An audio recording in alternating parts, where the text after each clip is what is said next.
Hello everyone, today we talk briefly about the Papal States between the 8th and the 10th, the 11th century.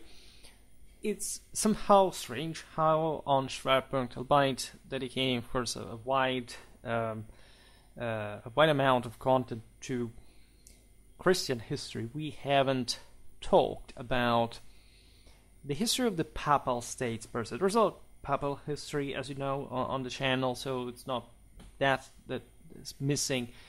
However, we could even talk more about that as well, because the general impression every time I make these videos is that people by default, not knowing, because I don't see any cultural, subcultural reference whatsoever about the history of the Church or the Papal States, etc., without knowing anything about that, do not watch or think that, I don't know, this kind of history, some sort of, I don't know, B-series one, something they can do without, they can understand, the rest without, which is, as a medievalist, and not just, of course, as a medievalist, a shocking realization that we live in a world in which average people literally, I mean, these are actually adult people. It's not like we're talking some random, brain damage or, I don't know, mentally reduced individual that, makes this active choice that you can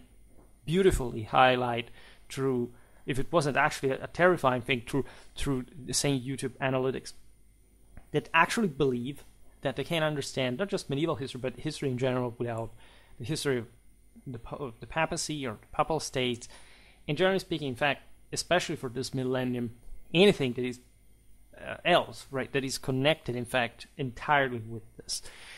This stems from a series of prejudices that I'm not sure, I don't think it's necessary to voice or to describe. Particularly, I've never made on Schwerpunkt content dedicated specifically to what are the sort of the pop cultural perception things. I often criticize them, but let's say to simply go out there and saying, look, and believe me, I have clear ideas in that in that field for that matter. It's this, and that. We know that, right? But I believe that talking the history of it is say of the single neglected topics is equally, if not more important than too many introductions. Except this topic, of course, is something that we still have to adequately browse and requires a bit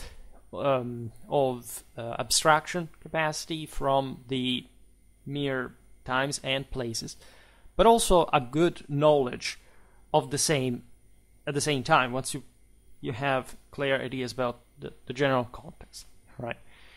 Because it's not just an anti-Catholicism, anti-Papism for that matter, and Black Legion, sort of inferiorization of Southern European history, or some sort of strange equation that would make these eras fundamentally not relevant to the fundamentals of somebody's personal, say, elementary culture, because this is what gets down to the ABC, the basic literacy in any historical context.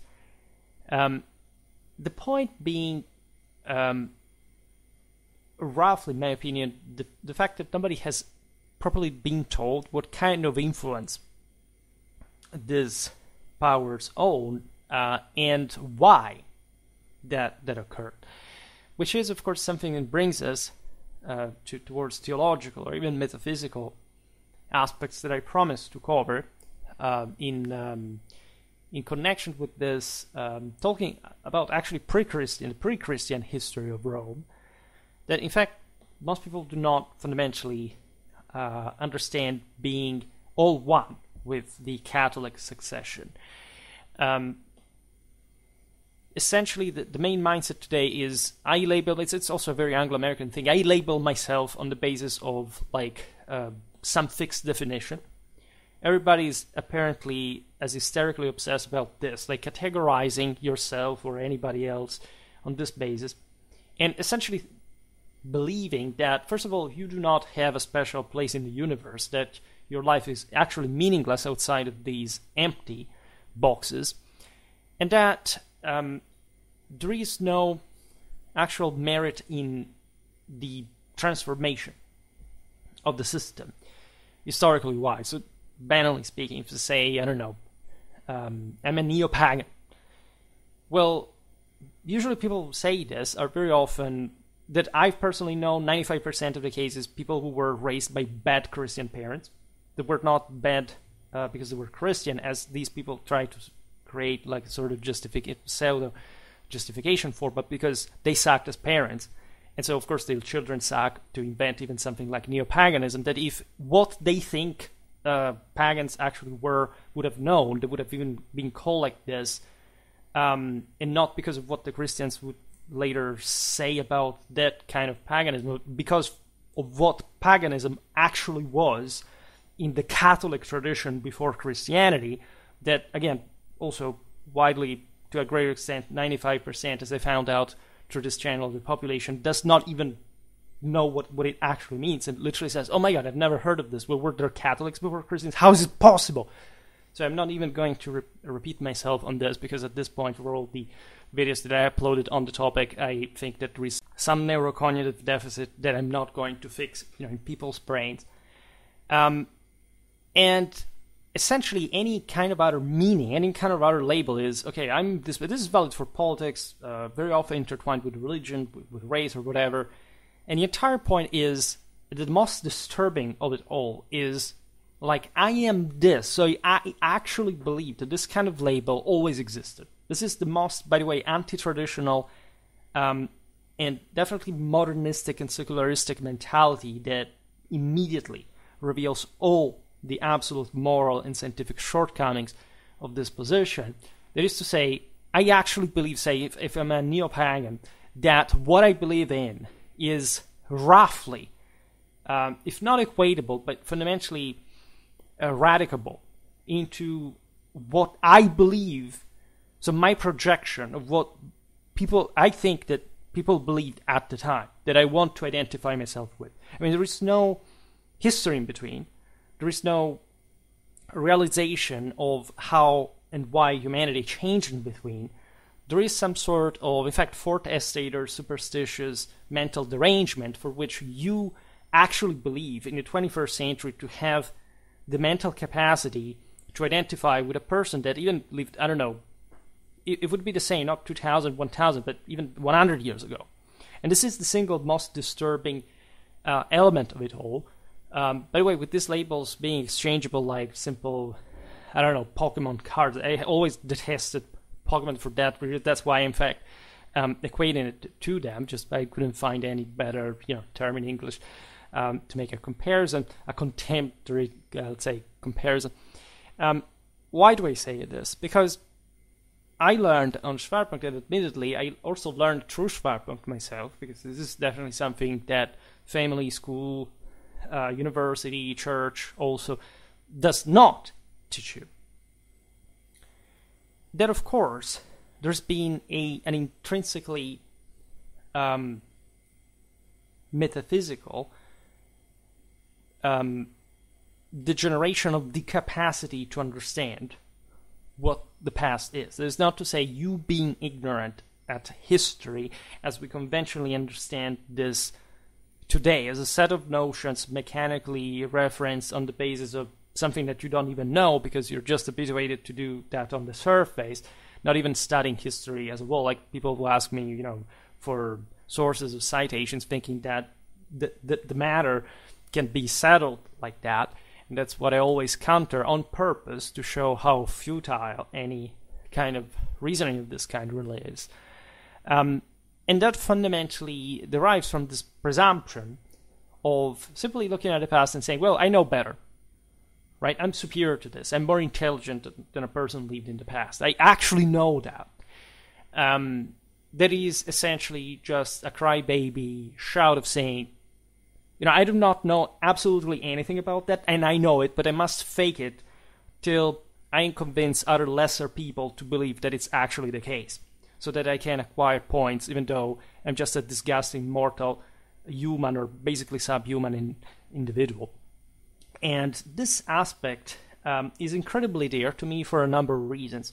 First of all, because I believe that history is the only way, actually, to acquire any dominance of moral and scientific aspects. I don't believe that other individual disciplines alone can serve the purpose of having a comprehensive understanding of where we lay as mankind in the cosmos. Secondly, because all what you get from this past is unequivocally pointing at one and a single one direction, right? If you believe, in fact, that Catholicism is something that came about maybe with the papacy or, in the Middle Ages and Christian times and before there was no Catholicism, you are basically denying all the standards that are required to you in order to be point, and that you can simply, in fact, take out of the equation because it feels too pressure, too standard requiring, right, and pressure inducing. And this is in a almost insufficient nutshell why not understanding, for example, like the relevance of an actual polity, because this is what today we're looking at fundamentally, even though we can't separate it from the spiritual dimension, like the papacy, will always reveal not just some, of course, metaphysical subnormal standard, but because essentially will automatically reveal that apparently settled or wishful thinking, let's say, settled convention of what you think is worth being known or not, is also completely disappointed, right, unattended, unfulfilled, right? If you have not understood what the role of Rome, the city of Rome, and the papacy, and the Papal States as a whole, since the early Middle Ages and before for that matter really was, it basically means that you do not have the palicity of any single historical topic you're discussing. And I refer, even if you're talking, I don't know, about something happening in the 21st century, it has nothing to do with any, I don't know, Christian or, Western, it doesn't matter, right? History passes exclusively in the truly Latin etymology of the term, that means that you're otherwise out of anything else for that matter, through Rome and the history of Catholicism, from the fall of mankind. And again, I know that many of you haven't either gotten the memo or are subscribing to my channel just because they see soldiers and stuff. They, stick to the images and like children and think that I'm here to entertain you. I'm not here to entertain you. I'm not even here to educate you in a broader sense, right? Even if I somehow have these cathedratic tones and act very arrogantly. As a matter of fact, I really care about having a conversation among peers, because I respect people's intelligence, except when they, of course, do not display one, which is incredibly crucial in Catholicism, because there is a radical divide between potential and act, as you know. And that is, in fact, greatly also the reason why I can speak like this on the internet and essentially not having any problem with it. Also enacting a massive amount of censorship, because that's, or at least a maximal degree of censorship, even though I don't really need to use it that much, against any kind of perplexity regarding the statements. And yes, that's my tyrannical streak that is definitely part of my personality. It's incredibly difficult to introduce a topic like this. It's also starting again from the assumption that you're at least aware of basic elements of, in this case, Central Italian history. That's a region, for example, that I never heard on any Anglo-American documentary, say, enucleating, right? And if not for the rise of Rome specifically, but as the actual region that developed further throughout, say, the medieval or the modern era, like zero. That's sort of not a thing. I'm giving for granted you to know anything about the basic foundation of the Papal State. Today we'll be seeing the story essentially from the Carolingian era onwards, and I also realize for that matter that I might discuss, or exactly because I discussed already that period, most people approach the history of, again, the papacy more from one day Charlemagne descended into the peninsula and basically either, say, convinced or blasted or subjected the papacy or something, without understanding even that sort of proto-Guelph-Ghibelline struggle, what actually happened. Of course, we have here completely dismantled any objection of the kind of, but the Holy Roman Empire was not actually the Roman Empire, which is yet another BS that somehow, people feel the need from really any context. Here, if you look, this is very still, at least to some degree, widespread conception in some parts of continental Europe as well. It's not just actually, I don't think Anglo-Americans are so interested in that struggle, unless they are groypers or something. And in any case, they would get it wrong also in that case, and probably they wouldn't understand why you can appreciate what the papacy did by also being a staunch supporter of the empire, right? The comparison with Constantinople, I think, is key, right? Last month or in September, I don't remember, I made a video about the consequences, of having still a priestly power or something approaching that, even at some institutional level from imperial standpoint, which is exactly what continued to happen in Constantinople, that indeed does maintain some traits that had been proper of the early, say, pre-Christian empire, and that in fact does not end well, right?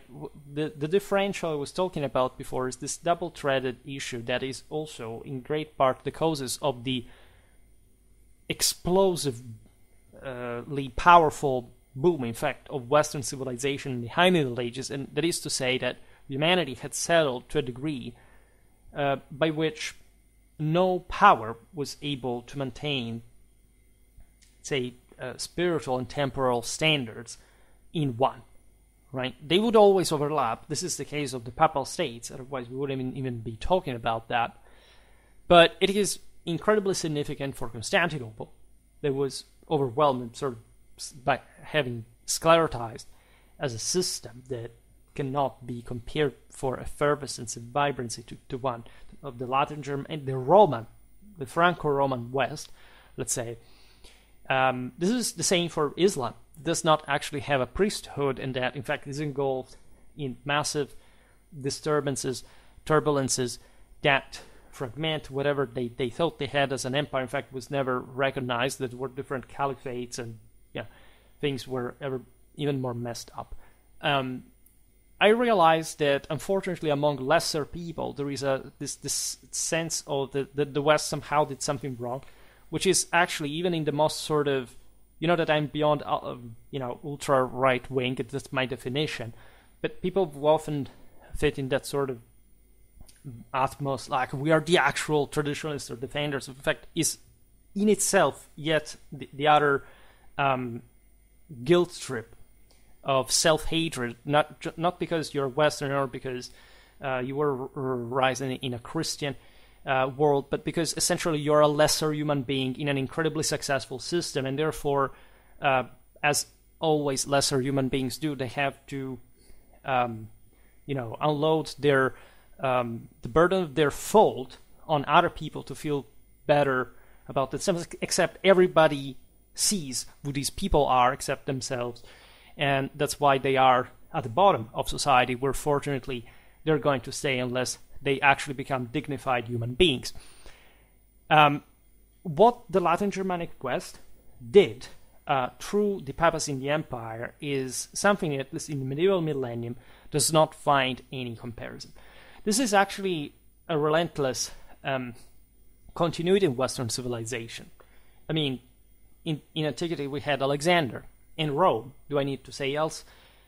In the Middle Ages, we took over the entire Europe and the Mediterranean at every political, military, and social level. In the modern contemporary era, I don't even have to remind you what happened.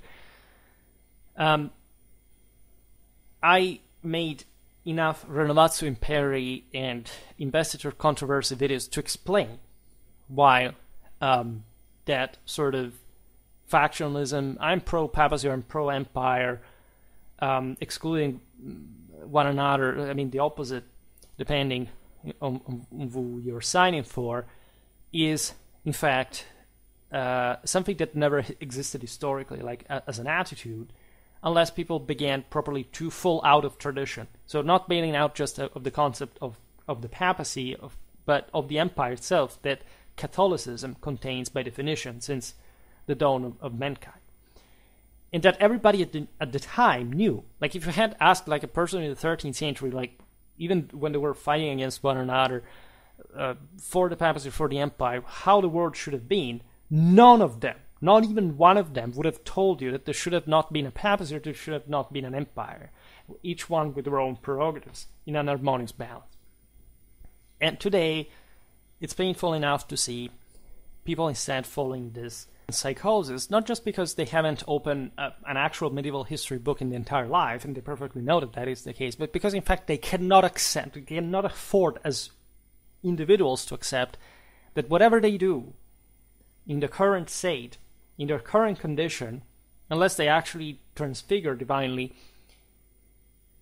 is hopelessly human.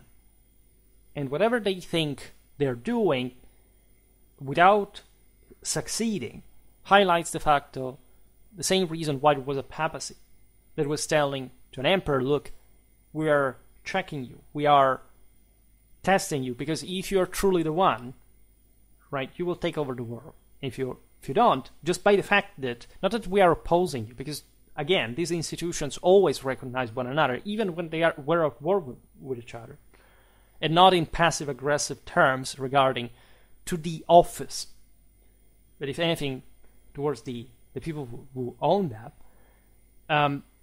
then it means that you are not worth it. And this is exactly what people do not want to hear today, that they are actually not worth it, right? And in many ways they've never been, at least in as far as we can trace by, statistical majority, but they aren't in the sense that there doesn't seem to be anything actually relevant in their existence nowadays.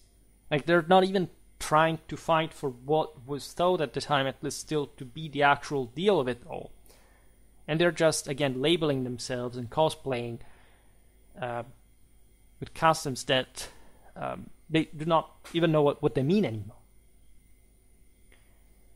So the history of the Papal States embraces definitely many other layers in Western civilization. Today we will make just an overall sketch, there are broader picture, there is nothing more in depth that we can do. We will make lots of videos in the hundreds about the history of the Papal States because it's that relevant. In many ways one could start just for the simple fact that Rome basically was the main engine of civilization throughout basically the majority of the Middle Ages for the actual development of Europe. That the historical legacy dating to medieval times, actually just like the cultural heritage of the lands of the Papal States alone, is superior basically to virtually any other country in the world today. And people do not know that. Like, most people stop to, I don't know, maybe these lands were somehow important between I mean, because of the Roman Empire and because of the Renaissance, and yes, kind of the papacy was a sort of ghostly, strange thing, that still exists and somehow relevant historically, whatever. They absolutely ignore, apparently, in all those videos about how was Rome after, 476. Oh my God, look at all the ruins. Like, without actually knowing anything about the history, say, of the, of the same 5th or the 6th or the 7th century, and what the papacy would actually do, and how central Rome, that was still the largest city in the West, was doing, how this affected not just the most obvious evangelization of Europe and, of course, its deeper coordination in terms of political and institutional power, etc., but the very spirit that managed to inform, thanks also to the Germanic Catholic miracle, as I defined it in the blending with the more developed, in fact, Romanized, Roma, as straightforwardly Romans at this point, lands in Western Europe. Culture, right? Traveling to places like Rome and its surroundings is something that I think people never did really the right way, at least in the cheap way that essentially trash tourism that we witness, like the average person does today. Okay, we'll stay 3 days in Rome because I want to post, pictures on Instagram about me eating a gelato, in front of the Trevi fountain, and then not knowing anything about anything I see around, even though at every single step of the way there is something that, again, is worthier than probably most countries in the world, just by a single church, a single palace, or whatever. Never mind that. If we're not talking about the surroundings of Rome, that I don't think have properly even ever entered, if not during the Ancien Regime, of course, when during the Grand Tours, elite people, so not lesser people, knew the places, knew the history of the land, had toured around, had all the time for doing so, and they were cultured people, would properly understand. Let's be honest, I don't believe that someone born and raised in the West that ignores such things or has never been there properly can be qualified as a Westerner. I personally don't feel connected to this person. I don't believe that there is something maybe inspirational, like if you haven't been there but you are still interested in it, and you demonstrate some kind of intelligence about it, and you accept, of course, that you have to learn a lot for a long time, then you are redeemed to an extent. But the mere sense of not wanting to picture the historical fundamentals, that's the thing that I find most disturbing. And I believe that there should be an educational reform, at least here in Europe, in order to set absolute, that is in fact Catholic standards, in a way of seeing, in fact, the unlimited power capacity that anybody would acquire by realizing what actually happened in Rome and with Rome. When we look at the subject matter in the early and the high Middle Ages, here we are also, this is yet another perspective interpretation from a geocultural point of view, which is a concept that I don't like very much, because if geopolitics does not exist, maybe, not even geoculture exists in a sense, but just to introduce it in a conventional way, we are at the periphery of the Italo-German imperial territory, right? This dimension is quite serious for a number of reasons, not just because, as you know, the Italic kingdom, that is to say the former Longobards one, had been ruled by, in fact, a Germanic establishment that had gradually blended in the first couple of generations already with the Romance populace, giving rise, this is yet an incredibly underrated, almost unknown aspect in pop culture, in the most civilized Latin Germanic kingdom in the West. I mean, the level of literacy among the Longobards was incredibly high. Like the Longobards dukes attended like tribunals, they sentenced, they had a legal culture and education. They were heavily urbanized. They had a sense of public authority. This is something, for example, the Franks did not have, right? But also, and especially for this reason, Charlemagne attributes the imperial title, or better, attaches the imperial title of the Holy Roman Empire to the Italic kingdom, which means that you could be king of the Franks, but if you were not king of Italy, you could not be an emperor by definition.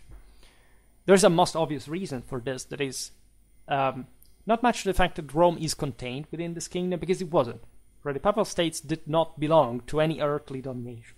This is what we must start with, which does not mean that there weren't actual secular powers, temporal authorities that were next to the papacy, solicited by the Germanic emperors to, in fact, consider that at least that power, that could recognize that power in an official way. But there was exactly, and this is why we're talking about the Papal States today, this ambiguity by which there was a Papal State that was spiritual to the degree it could not be annexated by anyone, ruled by anyone, if not by the Pope as Vicar of Christ, but it also was a real earthly dominion, and that in a way or another, of course, was intertwining, if not in conflict, with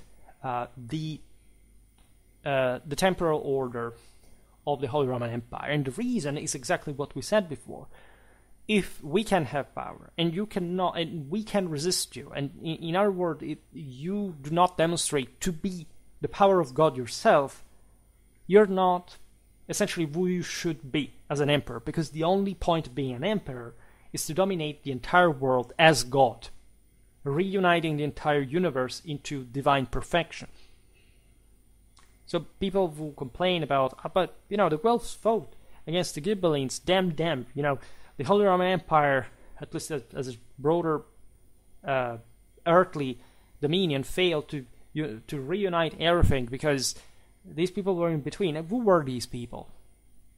If not, first of all, subjects to the empire, that were proud subjects of the empire as well, and that basically managed to stop a power that was allegedly, or was inspirationally, absolute in anything. Original sin is not a joke, or if you wonder that, this is the product of it. This is what the entire Middle Ages revolve around, and that's why basically whatever happened in Italy, and specifically in this dichotomy between the Holy Roman Imperial Crown and the Papal Tiara, is exactly the most important thing that ever happened during that millennium in the entire history of the globe. And again, with massive civilizational spin-off and fallout, depending on how you want to see it out of this. Because again, without investiture controversies, it would have been just some sort of faticent, sclerotized autocracy like in the Orthodox world. And the West wasn't, right? And power is power. Doesn't matter how you compute that. We're not dualistic heretics that have to whine about the fact that there is, again, somebody countering them because they are not able to do their homework by themselves. We are Catholic, which also means that we are Roman. And again, if you do not understand what that means, I would say get out of my channel, or I don't have to explain you anything else more than this. This periphery of the Italo-German imperial territory, as we define that, is, as you know, rich in this contrast, because from one side you have the Romance element, the Roman one, if you want, that had been the one that had been saved essentially by the Germanic element in holding the imperium, and however blended all together with it at the end of the day. in many ways, Italy was, also France in particular, I would say, hence also the Carolingian Empire. There is much in that, of course, in the German Empire proper, the Ottonians, that in fact take on the metaphysically ethnic identity of Romans. This is incredibly important. But in fact, this is the magic trio, if you have not understood it, in Schwerpunkt's content, post-Carolingian Europe, fundamentally, right? So we're talking, yes, roughly today is France, great part of Germany, of Austria, other like Benelux, and at large like central northern Italy, right? So the latter hosts the first ecclesiastical principality in Western Christianity.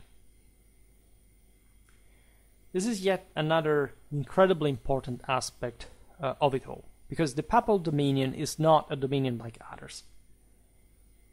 I will not digress into the strictly Christian or even Jewish connection existing with Rome, which is not random. It's still Catholic, right? There is, I would say, a mounting evidence pointing at the fact that Rome was able to encompass both Athens and Jerusalem and to supersede them. So that when we look at the Latin Germanic Empire, we're not looking merely at something that, as again the aforementioned Fourth Estaters normally see as, I don't know, there was some strange Jewish cult that emerged from nowhere that had no connection, by the way, with the Catholic world, and that sort of took over culturally. And so this was sort of an ambiguous word, because the Jews like this kind of things, and so there was a struggle by the brave, pure people of the North that wanted to reinvigorate everything, but also inexplicably failed, and that does not see what the West instead accomplished in a broader sense through all the actors involved here, that goes far beyond what any other part of the world ever did, admittedly failing at what I mean with the collapse of the Roman Empire. That's what sort of humanity failed to themselves. This is true also for the Holy Roman Empire. This is true for basically any other universal power that you can think of in tradition, except I would say the papacy.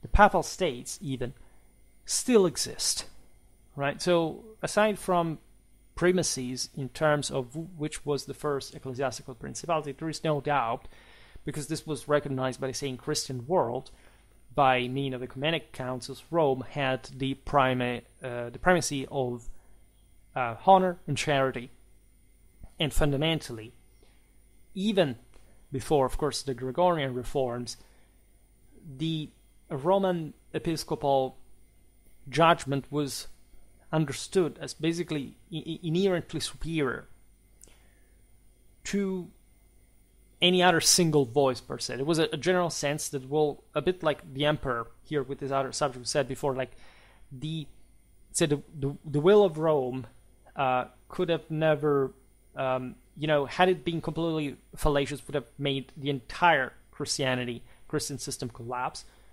because at that point the same Christians would have been responsible for it. And we have to understand that Christians were, this is something we're not talking about today. But, as I was saying before, Rome had won this, right? It didn't happen by chance that Pippin the Short or Charlemagne descended into Italy, crushed opposition, and managed to be, like in the case of Charlemagne in particular, be crowned Holy Roman Emperor. And in the case of his father, like being rightful king of the Franks, also through the Holy Anointing, so mixing their Germanic and Jewish traditions of divinity, as a matter of fact, right? It's also true in the Ghibelline perspective that indeed the papacy was considered as priesthood to a degree that especially the Franks were generally seen as, in fact, inferior to the actual imperium holders. But that, however, could never fully control. Like the peak of this is truly under Louis the Pious in a sort of informal sense. In a formal sense, we're talking about the Ottonian era, meaning that the papacy was at the mercy of the emperor, at least in the measure in which popes could be more or less appointed through his will. But things were in fact always way more complicated than this. An issue that began in part because of the same frontier nature of the Papal State. There are debates regarding the actual birth of the Papal States. There is the idea that these were legally established or somehow recognized from de facto also previous existence then in the 8th century through the Frankish donations of the Exarchate of Ravenna, the Pentapolis, and the Duchies of Perugia and Rome. This is also why we're talking about Papal States, and not state. It is true that later on there was, in many ways this was understood as a signory of the Pope, so that's something we have observed recently just for the dominions of the Duke of Burgundy, for example. We talk about the so-called Burgundian state. That would be better at that point. Burgundian states, as a matter of fact. And that never really compacted until the modern era, or even the contemporary one, to a level of, let's say, institutional uniformity. As a matter of fact, the papacy is the last absolute monarchy that we know of, the last ancien regime power in existence. So actually that step may have never really occurred, because in many ways it was as if the concepts, at least of representations, had maintained a truly medieval sense of recognition of worth and value of these individual communities, which is also how the Franks, for example, reasoned. I made a video about the Germanic Catholic miracle that, again, specifically deals with this. That is to say, how did the Germans manage to, as we were pointing out before, re-inject some degree of genuine recognition of individual power that was the sole one that in fact could be recognized as any form of authority, and thus also a ruler had to essentially respect in its autonomy, in its liberty, even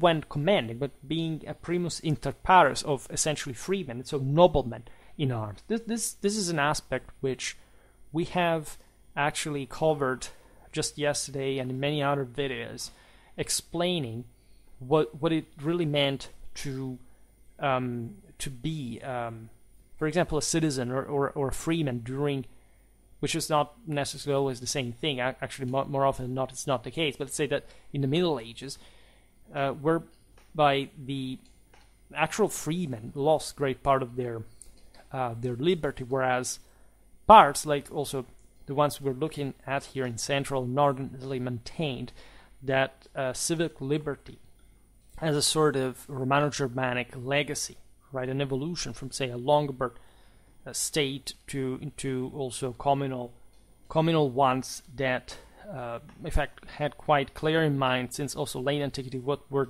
the prerogatives of their own respective municipalities. And this is, for example, an aspect that is ever hardly discussed. At this point, I'm basically always complaining about it. It must be incredibly annoying, but it is indeed real to the degree we are looking at the same word from which, for example, the Papal States emerged, and the same Rome, right? That defeatistic sense of decadentism and some sort of, I don't know, unsatisfactory standard that we think when we look at, I don't know, the papacy, or what it was, what did they want, why were the emperors even listening to them. Just bear in mind where this was happening. The fact that we're looking at still the richest, more developed parts of the world, where cities have power, where the same Rome is actually ruled by a senate of noblemen, of knights. This is something that escapes a bit from a general notion, but Rome kept having its own government. There was never such a thing like, and this is why the papacy is incredibly important, even just in the Papal States, because it's as if there had always remained an empire within the same Rome, right? You would argue, we'll see now, of course, this was in part the consequence of the fact that these territories that were just listed were recognized to the papal signory by the Franks, having previously belonged to the Byzantines. The Exarchate of Ravenna, the Pentapolis, here we're on the Adriatic, in northern Italy, in northern central Italy, and then you have the Duchies of Perugia. In Rome, the Duchy of Perugia was incredibly important in Byzantine Italy because it connected, in fact, the Adriatic with the Mediterranean. Of course, the Duchy of Rome had an actual dux that was originally a Roman Byzantine officer that, in fact, kept the Militia Romanorum as well, that actually was always like a very local, in fact, one, and that was not just militia as we understand it, say, in English. It was an actual army, the army of Rome, that also routinely, and we've seen it especially in the video about medieval Lazio, managed to tame the other cities around, which was not the popes, right? Rome was Rome. There was a commune of Rome at some point under Frederick Barbarossa, notoriously, with many disturbances connected also with the Catars and so on. The Pope is overthrown. They had many residences across the Lazio, that is the, in fact, historical region. I made a video also about these turbulences, like the various papal residences because of the, Sutri, Anagni. We also talked about these just because of very famous events, like, the meeting between the Pope and Henry V in the aforementioned, with the agreement of the actual repartition at the beginning of the 12th century, at the end of the investiture controversy, of an ideal separation of spiritual and temporal power. These are towns where history, universal history, was made, right? And you cannot escape from them. Also made videos about Byzantine Italy, made a video about medieval Perugia. Still have to talk about medieval Rome in a broader, comprehensive sense. I made, as you know, I started a series a couple of years ago that talks about the history of Rome city, not just the history of, the Roman Empire, the Papal States, throughout the, from antiquity to today, that intertwines. We can find, in fact, with various episodes in multiple playlists, as you know, on Schwerpunkt. But there is a reason if I cover it. There is a reason if we're talking about this. There is a reason if I'm making such a long and harsh video, frankly, in order to be extremely clear about the fact that without this, you cannot go anywhere. In your life, in the world, right, in existence. Everything really leads back to Rome. So, the Carolingian recognition of power was, of course, given in exchange for the broader governability of Italy, right? As we'll see now, the papacy did not really have a power that extended very far from Rome, or at least within the boundaries of Lazio.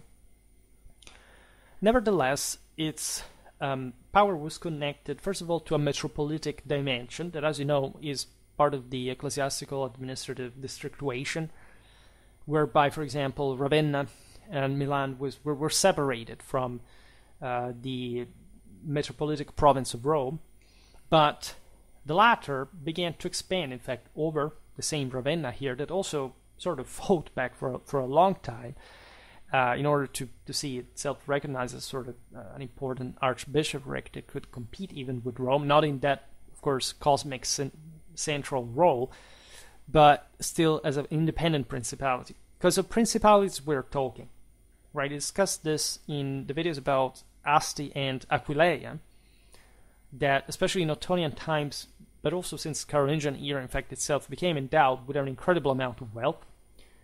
The Franks had understood this. We really talked a lot about this topic, how powerful the Carolingian church really was, because the Franks realized that their emperors, if anything, the more enlightened one, like Charlemagne and Louis the Pious, that there was no other way to keep the empire after it would have overexpanded, but with some sort of statal backbone, which notoriously the Transalpine world was really lacked historically. Conversely, in Italy, this was not the case. Italy had a veritably public and statal culture that allowed, in fact, the great emperors of the era, like the Carolingian and the Ottonian dynasty, to assert satisfactory degree of control over especially central northern Italy, to some degree extending also in the south, where the Byzantines and things were a bit more complicated, also because the interland is pretty tough. But we will see this better on another occasion. Consider that actually Pippin the Short had promised the Pope basically an actual papal dominion that stretched from the Strait of Messina to the entirety of central and southern Italy, from Rome up to the mouth of the Adige River, the Etsch River, that is even north of Ravenna. It's close to Venice, basically. So essentially large swaths of northern Italy as well, right? And this pact was never really honored. There was always an enormous ambiguity regarding what the actual temporal prerogatives of the papacy really were. Needless to say, when the Carolingians and the Ottonians were at the peak of their power, they ruled the land. I mean, there was no way around. There were, of course, local autonomies, including the ones they created themselves in order to rule from a temporal point of view. The church was always next to them, because this is the exact Catholic dichotomy here. Of course, the empire had broken. There was no emperor that could be a pontifex at the same time, but this is the reason why there could be no other way but really keeping things as close together as possible, with temporal and spiritual power backing each other. Look at the Missi Dominici, look at the count and the bishop, make so much content on the topic. Needless to say, when the Carolingians, however, conferred like this, or at least recognized more narrowly a veritable, if anything, political control of the papacy over this land that stretched, as you understand, also across the Apennines. It was very strategic areas. We've seen the Duchy of Perugia before. That was all very much fortified. The Byzantines had held out this land for a long time against the Longobards. There's the Flaminia Road. There are so many different, choke points, valleys. It's a heavily, again, urbanized, not just fortified per se, but also urbanized area. Again, I talked about Perugia, for example, in detail. If you're interested in the city, this was the cornerstone of, in fact, central Italy in this path. You can check that out. And every place has a history. We'll hopefully cover more of that. And this recognition, of course, bore within itself, in exchange for the imperial Roman crownings, an enormous endowment of power to the Church of Rome. An endowment that already existed, right? There are those people who still complain, but the donation of Constantine is wrong, so the Church is wrong. We are at this level of mental short-sightedness. Aside from the fact that, do you know who actually discovered that the so-called donation of Constantine was false? Well, if you don't, go check that out.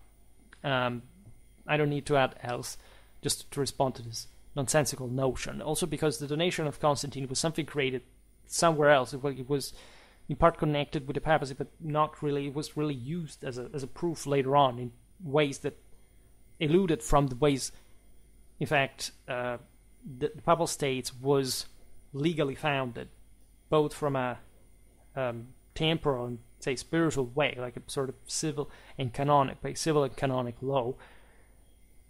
Secondly, there is no exaggeration, really, in observing how since antiquity, late antiquity in particular, of course, with the legalization of Christianity and the Christianization of the empire later on, Rome always remained this universally recognized center of spiritual power. The sacredness of Rome was never denied by any power whatsoever. The centrality of the Church of Rome, neither.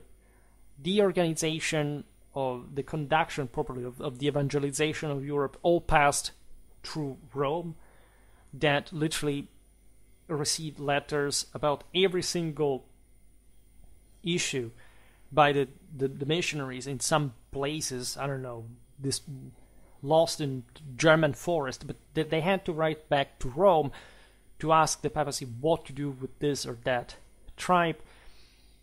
And the same Frankish connection is as old as Clovis, right? The alliance, especially between these very strong centers of spiritual power, Rome, Ravenna, Milan, the Merovingians, the Irish, the Gaelic Church, then the very deep connections also with the Anglo-Saxon world.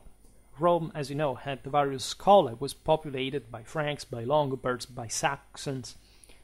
And I mean, Anglo-Saxons, as you know, many, like, the favorite thing of Anglo-Saxon noblemen was essentially writing a testament, going to Rome, and died there. And there is so much of this centrality, this cosmic centrality of the urbs that, of course, remains completely unaltered. Nobody ever thought, okay, first of all, that a Roman Empire had ended, but secondly, that even less, that Rome was any less central than it had always been. And this evidently makes the spiritual power of the papacy, and for all the reasons that it really confirmed itself in this role, standing out clamorously against basically any prediction of what people would like to think, like, okay, but this was useless, people at the time did not care, it was just all an anti-Roman thing, they wanted to get rid of everything, of Romanity, of Christianity. It was the diametrically opposite reality, if anything, because as I said at the beginning of the video quite clearly, there are certain metaphysical trends that those people understood that you do not have the parallelist idea of what it even is supposed to mean. And I don't know about even this aspect, the aspect of Western centrality in all this, the fact that Latin Germanic Europe had a position of preeminence that was, confirmed by everything that happened in the rest of the Middle Ages in Europe and the Mediterranean. That's why I make so many videos about so many peoples and countries, even the ones that, again, like in this video, you won't click on because you think it's boring or because you don't even know what it is. Is masked, is somehow rejected. Now, it's something that people do not want to hear, because when they hear what was the cornerstone of tradition at the time, they realize they have nothing to do with that anymore. Right? So if you're one of the umpteenth people that come here because they think that I'm flattering them, because they talk about this or that country and that's the only thing they should be watching, just know that you haven't understood anything about my work. You don't know what it means, right? And I can even do without you, because this content is specifically designed for an equally exclusive meaning. If you don't get it, you can watch. I get some box from the ads, but that's not the actual issue, right? It's a much bigger one, and that's also why I encourage you. I don't say it often, but to share as much as you can, because this message is incredibly relevant today. Not because I say it, but because the past says that, because tradition says that, because the Catholic universe says that. And if you feel lost, and you are lost, just know that this is the way back to the truth. This thread follows back to that. And it's the only one. You can start, the beauty of it is that you can start from anywhere. That's why I also cover your country, or whatever country it is. Because no matter where you are, the thread is always there. The thread leading to the truth starts from every one of us, if you want to follow it back to its origin. If you don't, that's another story. But this is what these people believe. And they believed it without, say, a 21st century state or internet or communication or herd mentality. Just think about what the communications were at the time, what the kind of general beliefs could be at the time. the variety, the lack of coercive power in terms of like how do you actually control these places. First of all, they managed to do it because they were all believing in the same thing, to different degrees, there is no doubt, but still. And secondly, because they were aware of what it meant to fall short of it. There was the destruction of mankind. And this is what the actual Catholic belief really revolves around, inverting the fall.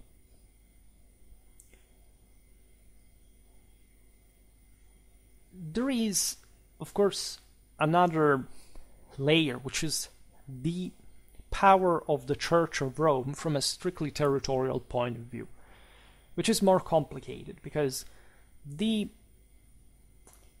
Church of Rome was indeed an enormous landlord, right, and incredibly so by medieval standards, as a single unity, right. As we've seen before, Italy had kingdoms whereby you have like some royal domains. It had never been so huge. Like the Longobards kings were, there was a much more egalitarian wealth distribution, I'd say, in the Frankish world, where literally the king had massive amounts of the country and stuff like that. And that's the level also of militarization and imperial capacity that they can achieve from. Rome had maintained a different way of proceeding, because even that Germanic royal domains were sort of nothing compared to what the Roman emperors had once had, or even the Roman senators to some extent, because there was a lot of land that was public domain, and when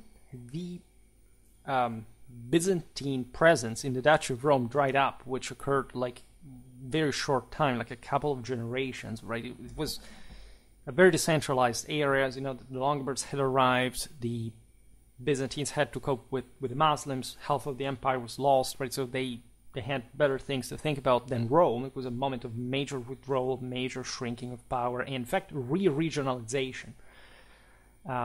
This is, in fact, also the moment in which, this is especially after the Arab conquest of Sicily, Rome achieves that, say, the papacy achieves that level probably of central Italian seigneurial territoriality that will eventually really create the Papal States. As we've seen, the ambitions but were still pretty, had always been pretty extensive, right? Rome, the papacy, let's say better, controlled so many estates in southern Italy, for example, in Sicily. In many cases, these were also the object of Byzantine predatory policy during the so-called iconoclasm.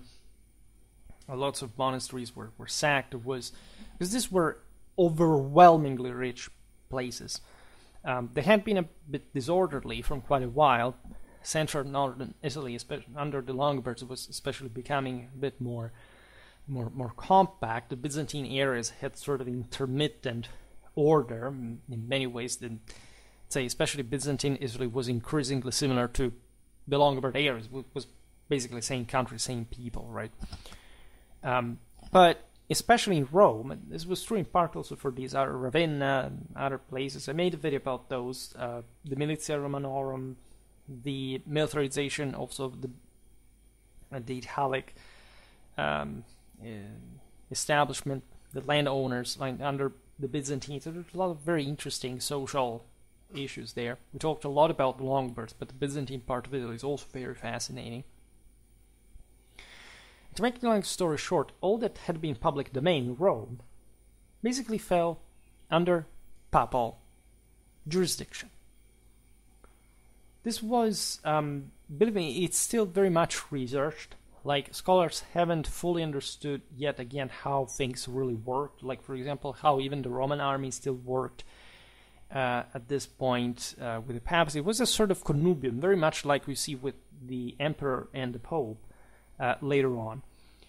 But this meant that in theory, basically every part of Rome was under the papacy, and there were major contracts of emphythesis, which was like everybody can occupy basically this land because they will do it anyway. The papacy does not have the manpower to simply control the entire population around. But in theory, they can concur, like with also other local aristocrats, that at some point, like this was public, hence papal land, and belonged to the Church of Rome. And at some point, you could knock at the door and exact taxes, for example. That is, after 99 years of these contracts, you had to renovate them under a canon that you had to keep paying. And this was in many ways the enormous amount of revenues that the papacy already had, with which it could finance an incredibly advanced system of, for example, xenodochia, right? If you go the pilgrimage that came to Rome, which was a much sort of more visited location than, say, even Jerusalem from a Western Christian perspective. Everybody was in awe with Rome. Like, we have accounts from, I don't know, people coming from Iceland in the 13th century, reaching Jerusalem, passing through Rome, and they spent pages and pages and pages describing Rome. Then they arrive in Jerusalem and say, "Ah, yes, okay, we've seen, the places where our Lord was, crucified and resurrected. But let's go back to Rome," because also they had to come back through it anyway. But the other aspect of this is, of course, the continuity with, for example, like a prior Roman power and authority. Essentially, when you look at the Vatican City today, it's as if that was a chunk of Rome, because if you understand that the papacy was at least emerging, it's technically not true, because as we just said, the papacy does not belong to an earthly power. But the point is also that Rome had been sacred for this very reason, so that what had pertained to Rome in the sphere of priesthood basically now passed to the Pope himself. And so what you can appreciate in Vatican City today is the survival of Roman priesthood, right, as an actual manifestation of power throughout the millennium. I mean, even the Chinese government wants to know what's with that, because of course they don't understand much about it, but say this thing went on for 2,000 years. We're fixated ourselves with millenary preservation, so we want to understand how it worked, what kind of political genes or spiritual genes existed in this. There was naturally also another enormous aspect connected with this international spiritual dominance that Rome had, that not even the brutal Byzantine emperors could curb. Because the Byzantine emperors put popes to death, and at some point, like, they weren't capable, they were never fully capable of subjugating the papacy. Nevertheless, they entered Rome at some point, but it's a bit like with the Holy Roman Emperors, that this place was not to be directly controlled. There was very underrated aspect, a very strong Roman aristocracy, a military one, like one that is the equivalent of the imperium, that often did hold sort of Ghibelline sentiments, like saying we are the actual Romans, like the papacy should be just subordinated, just like the Holy Roman Emperors at some point really thought.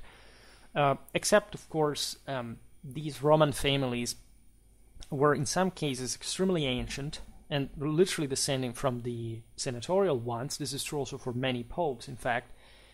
Think about Gregory the Great from the gens Anicia, for example, or we're talking really very high caliber nobility that was extremely self-aware about their role in the world, meaning that, especially from the time of the Roman crowning, from the Carolingian era, these people understood that they could manipulate the entire system just like the emperors did. And so, again, it was incredibly difficult to rule from Rome. We will see it better in other videos, especially the ones about Otto III, but there were, like, every emperor at some point had to come back either to Germany or, they would rule even the later Carolingians, as you know, as emperors from Pavia, from the Italic kingdom. Again, was during the Carolingian partitions really the most important chunk. Louis II, for example, was a great ruler. Made still what was essentially the Longobard kingdom going on to an important degree, even reconquering some lands from the Saracens, beating the Byzantines in the south. lots of issues were going on. There is no doubt, of course, that the empire remains north of the Alps, right? The true manpower is, first of all, like this northern French sort of Neustrian force, then it shifts towards the east, Saxony. So there are all dynamics that pertain to those peoples that I also have some videos incoming on.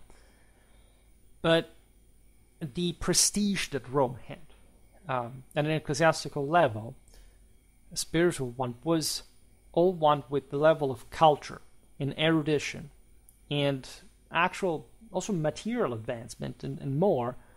The connections with the Byzantine Empire, for example, that was never given up. Like, still up to the 12th century, the popes played with both empires. Like, they understood that they could, of course, even be more powerful thanks to this, because they were essentially in each other's fringe, in each other's frontier, right? Even though Rome was that central. And so that also shows how difficult it was to come to rule directly up there.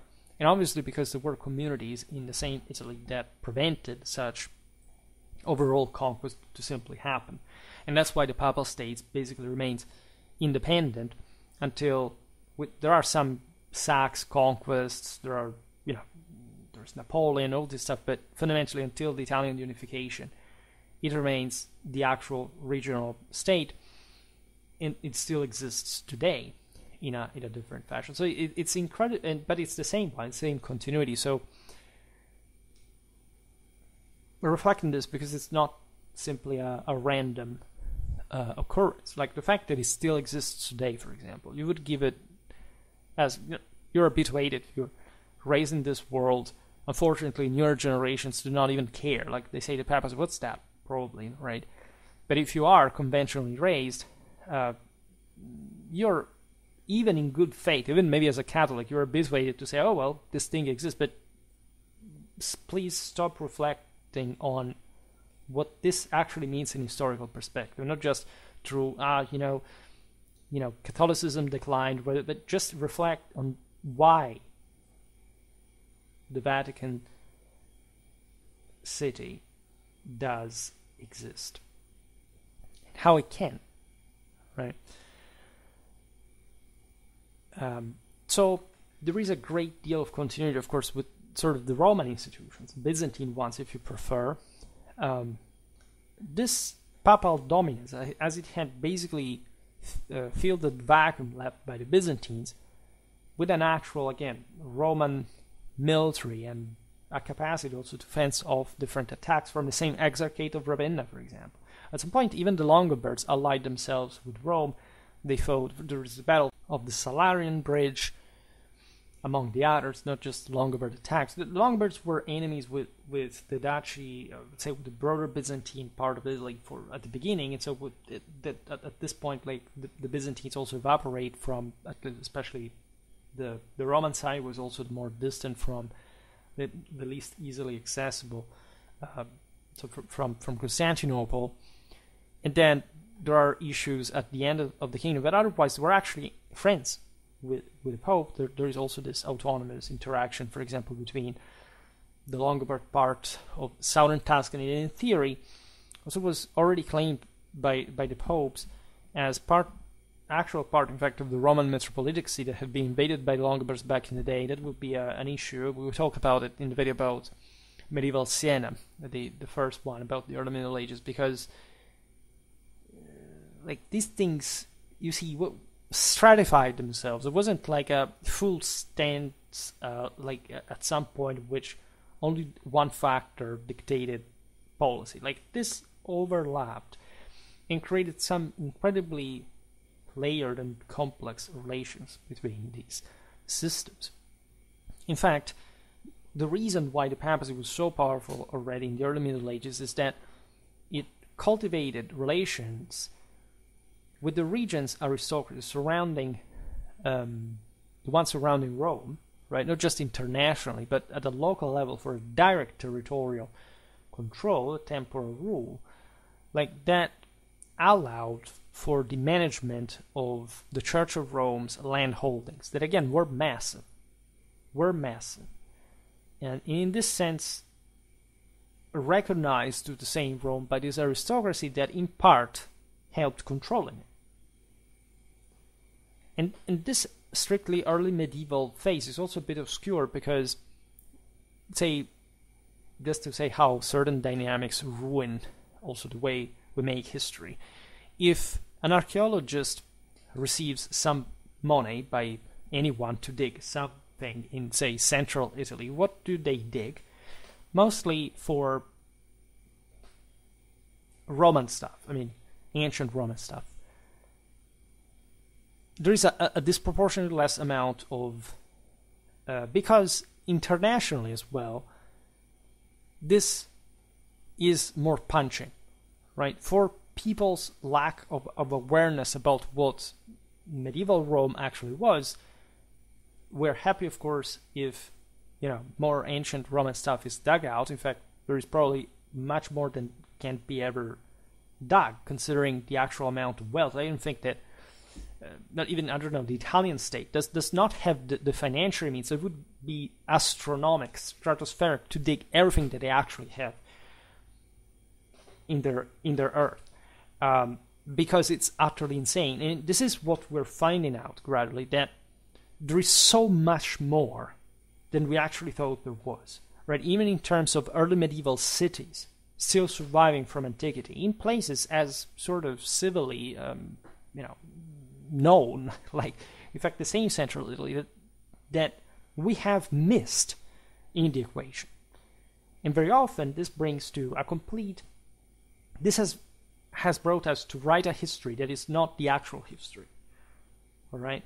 That it's not something really rewriting everything that we know about the general political story, but this sense that end of the empire equates to end of civilization in a way, or end of especially Rome, or the centrality of Rome. This is something debunked by everything that we are starting to assess about the quantitative, comparative, scalar impact that Rome, and so Papal Rome, had already in late antiquity and early medieval times, which also explains a great deal of the spiritual power that they had in the same way, right?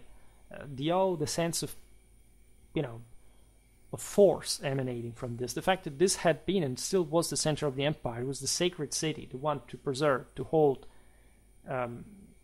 dear, to derive something from, including the imperial Roman investiture. It's something of insane proportion. How much we have sort of overly emphasized for aesthetic reasons, how, I don't know, the Varangians were legitimately obsessed with Constantinople. It's the same reason why we disproportionately represent the Vikings as opposed in pop culture, as opposed to continent, say post-Carolingian world, like Gaul, Germany, Italy, and so on. Because people do not want to be told that this was actually the overwhelmingly more advanced and disproportionately more politically, military, socially punching, relevant, and effective system that was also a staunchly Catholic Franco-Roman system. And the center of it was Rome. So this is not to say you shouldn't study, I don't know, Viking history. It's beautiful. I like very much more later Scandinavian history. I think it's also very, very, at least as fascinating as the Viking era. You should study Constantinopolitan history. You should study Byzantine history. We do it, as you know, in Schwerpunkt. But it's useless to study any of this if you do not compare them, if you do not realize why one thing went away at one another. You're not just attempting to find a solution, but it's sort of in front of your eyes, because also the most macroscopic changes should be the simplest to understand, not maybe the easiest to understand, because in fact we live in an anti-traditional, anti-Catholic world, so we've been dewired from that kind of logic. But otherwise are easily accessible also from a lay historical perspective. And they should. That's where Europe should restart from.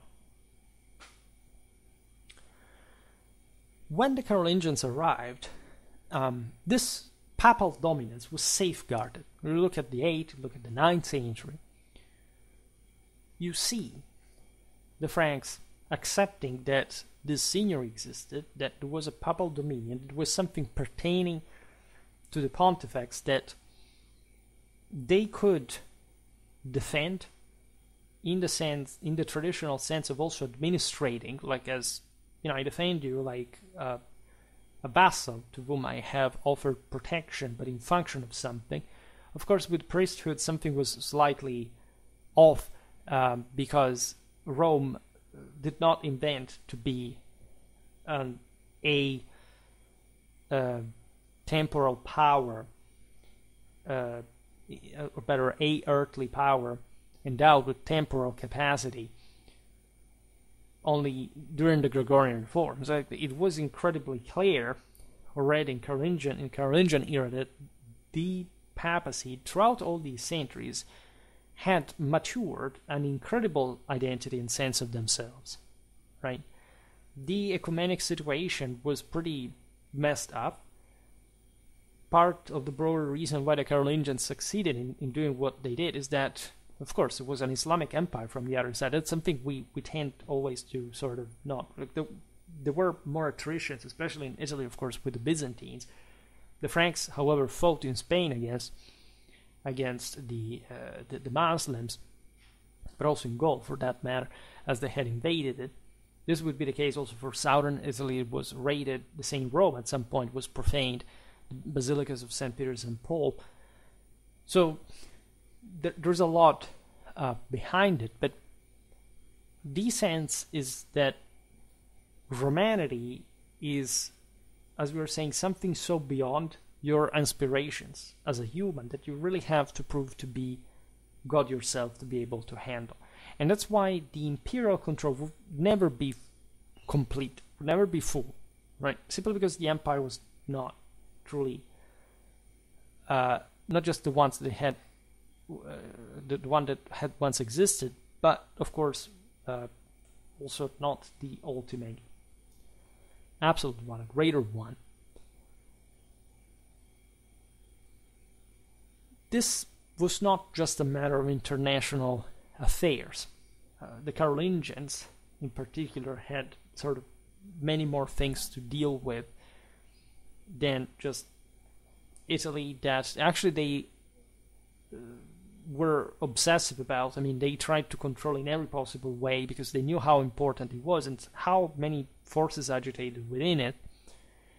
They wanted to inherit, of course, that civil way of life. They wanted to think about Aachen, the great palace that had to represent properly the sacred one. On the Palatine Hill,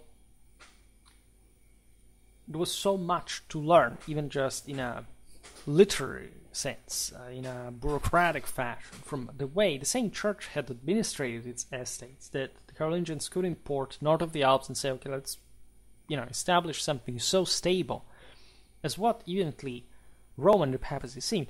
This is beautiful, I think, isn't it? I mean, if you think about the unity that the same Carolingian court represented Europe-wide in terms of nations. You had Anglo-Saxons, Visigoths, Germans, Longobards, etc. Like, you have an incredibly large amount of pride towards not just the accomplishment of such universal empire, but truly the exaltation of every individual element that composes it. And Rome was held as the true, say complementary pole, like the metaphor between of the sun and the moon, right? The fact that these powers compenetrated one another, that their function was cosmically and metaphysically resounding for the stability of the same universe. This was based on personal relations, the ones between the emperors and the popes, and this difficult handling. If anything, because of the aforementioned presence of so many other actors. This is a bit yet another forgotten aspect. How many powerful military and land-owning families existed all across this territory. And if anything, I mean, between the Franks and Rome, but within the same Rome, particularly we know that descendants of Theophylactus, an influential figure in the papal bureaucracy at the beginning of the 10th century, and indeed the son of Marozia, daughter of Theophylactus, Prince Alberic, effectively wielded temporal power over Rome and coordinated the influence of other nobles in Lazio, bolstered by the rise of castles in response to the Saracen incursions in the 10th century. This dynamic is crucial.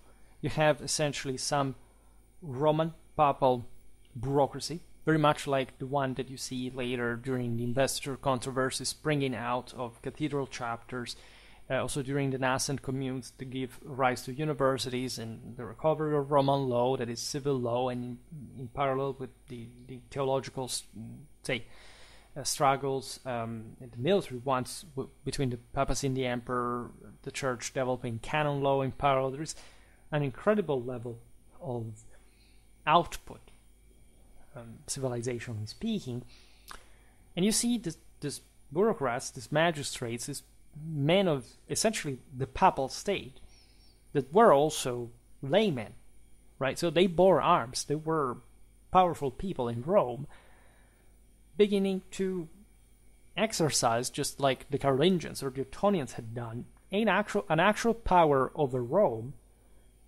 together with the other nobility in the surrounding countryside, also because at this point the Islamic invasions had struck as close as the same Rome had arrived up to far rising up, reaching Sabina. You know, this would be actually episodic raids, but they were nevertheless very meaningful, because this was again the holy city, and whatever the situation with the empire, it was eclipsing itself with the collapse of the Carolingians, the difficult coming back of other pretendants. This is the time of Hugh of Tuscany, that is of Provence. I made a video about him, but we'll come back on the period. So, you know, Marozia, you know, all the story, the gossiping, all the possible evil and mud thrown over the Roman nobility by, say, Protestant historiography in the 19th century. Think about Gregorovius, just because they were gossiping about what an enemy of the same papacy, like Liutprand of Cremona, wanted to enforce, in fact, the imperial authority, and looked at these other rulers in Rome as those who did not comply with the empire as a matter of factual reality.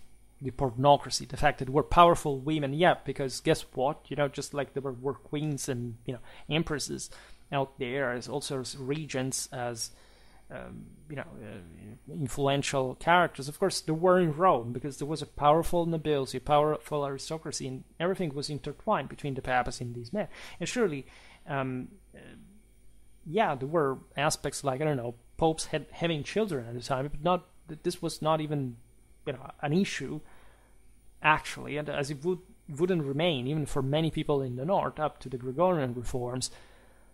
Because guess what? Again, you cannot judge those standards if you do not understand where they were coming from with their morals, that were actually much stauncher than the ones you had later for criticizing them for reasons, in fact, you have stopped understanding, for local factionalism, and especially also the increasing distancing from tradition. But these figures are playing at a very wide range of political action, right?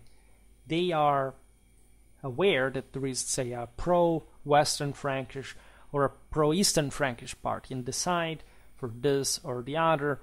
We made a video about the Rome of Charles III, who actually, had a very few to do with Rome. This is the last of the Carolingians.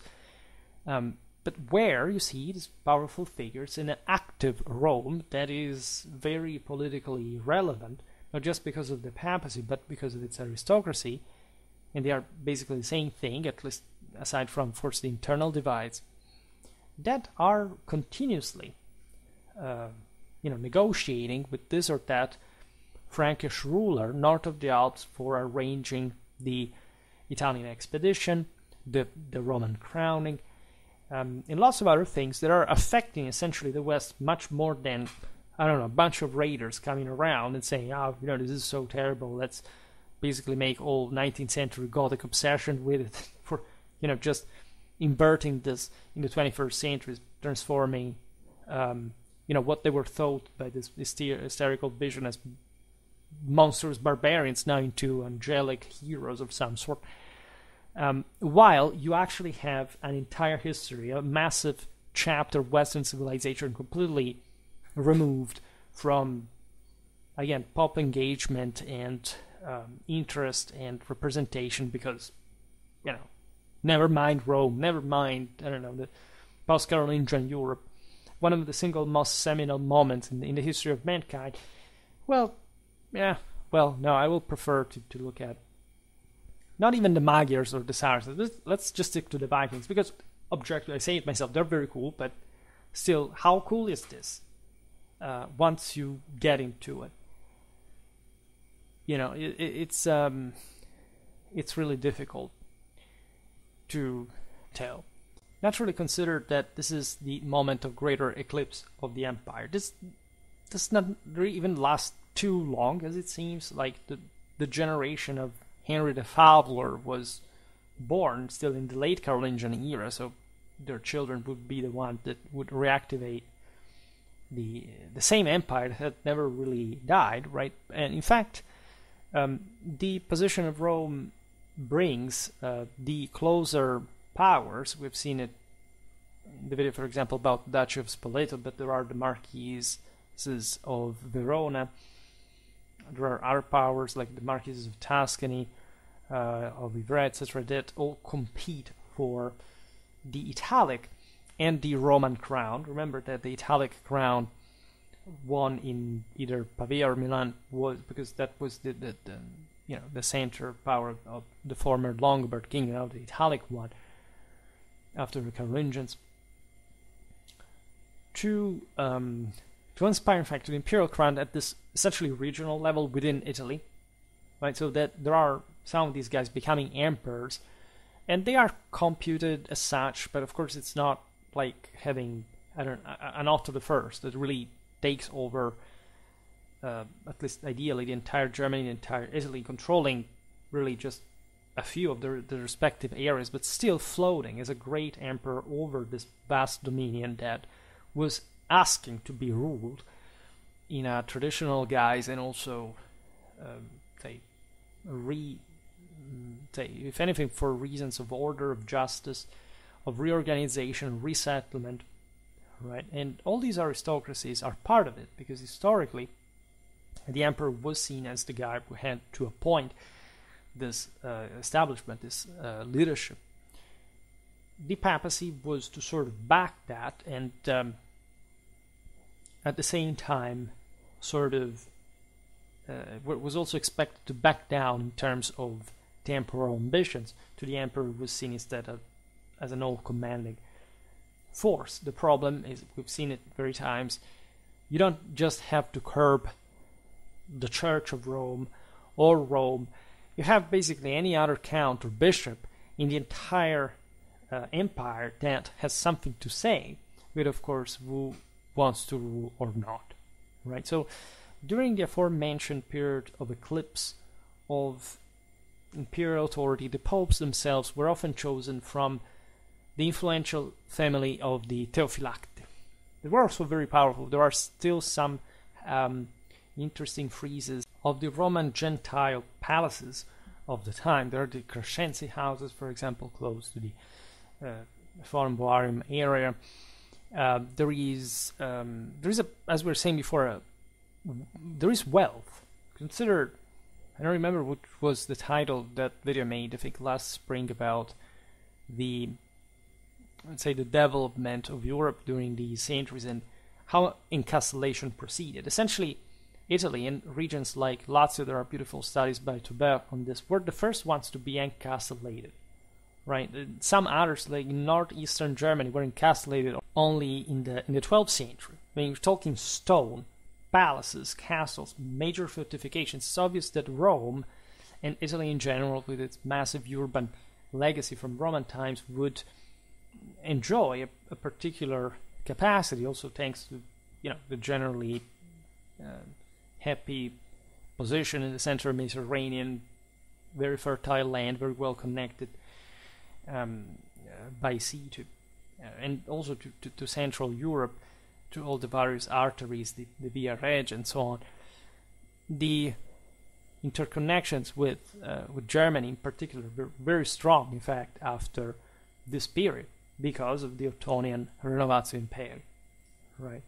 So while popes had previously been elected by among these Roman families or their allies, when the German kings arrived in Italy, they began, if anything, to instead lead to greater imperial interference in papal elections, which is also what, as we know, triggered later the investiture controversy and all the Gregorian ideology. But it's something being born at this time, paradoxically, from the same Ottonian theory, like propaganda, that stressed how the church had to be purified by these lay interferences.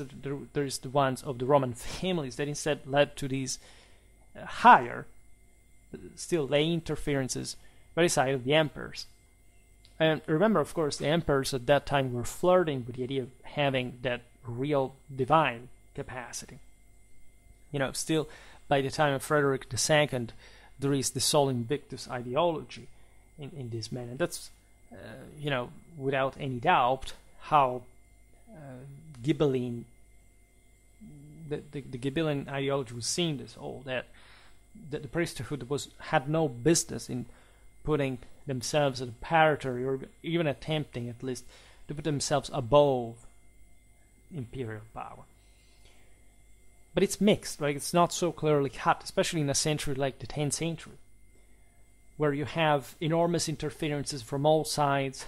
It's very difficult to handle the empire. There are no, central, stable, national kingdoms even yet. The same Ottonian dynasty is very much dependent, very often, in fact, on these other connections. Also, the Byzantine influence, there are still the Saracens around. It's all a very complicated story. But the most important one is, I would say, the one of these territorial realities. The ones especially of the locals that were the ones, it's a bit the forgotten ones, making the whole thing happen.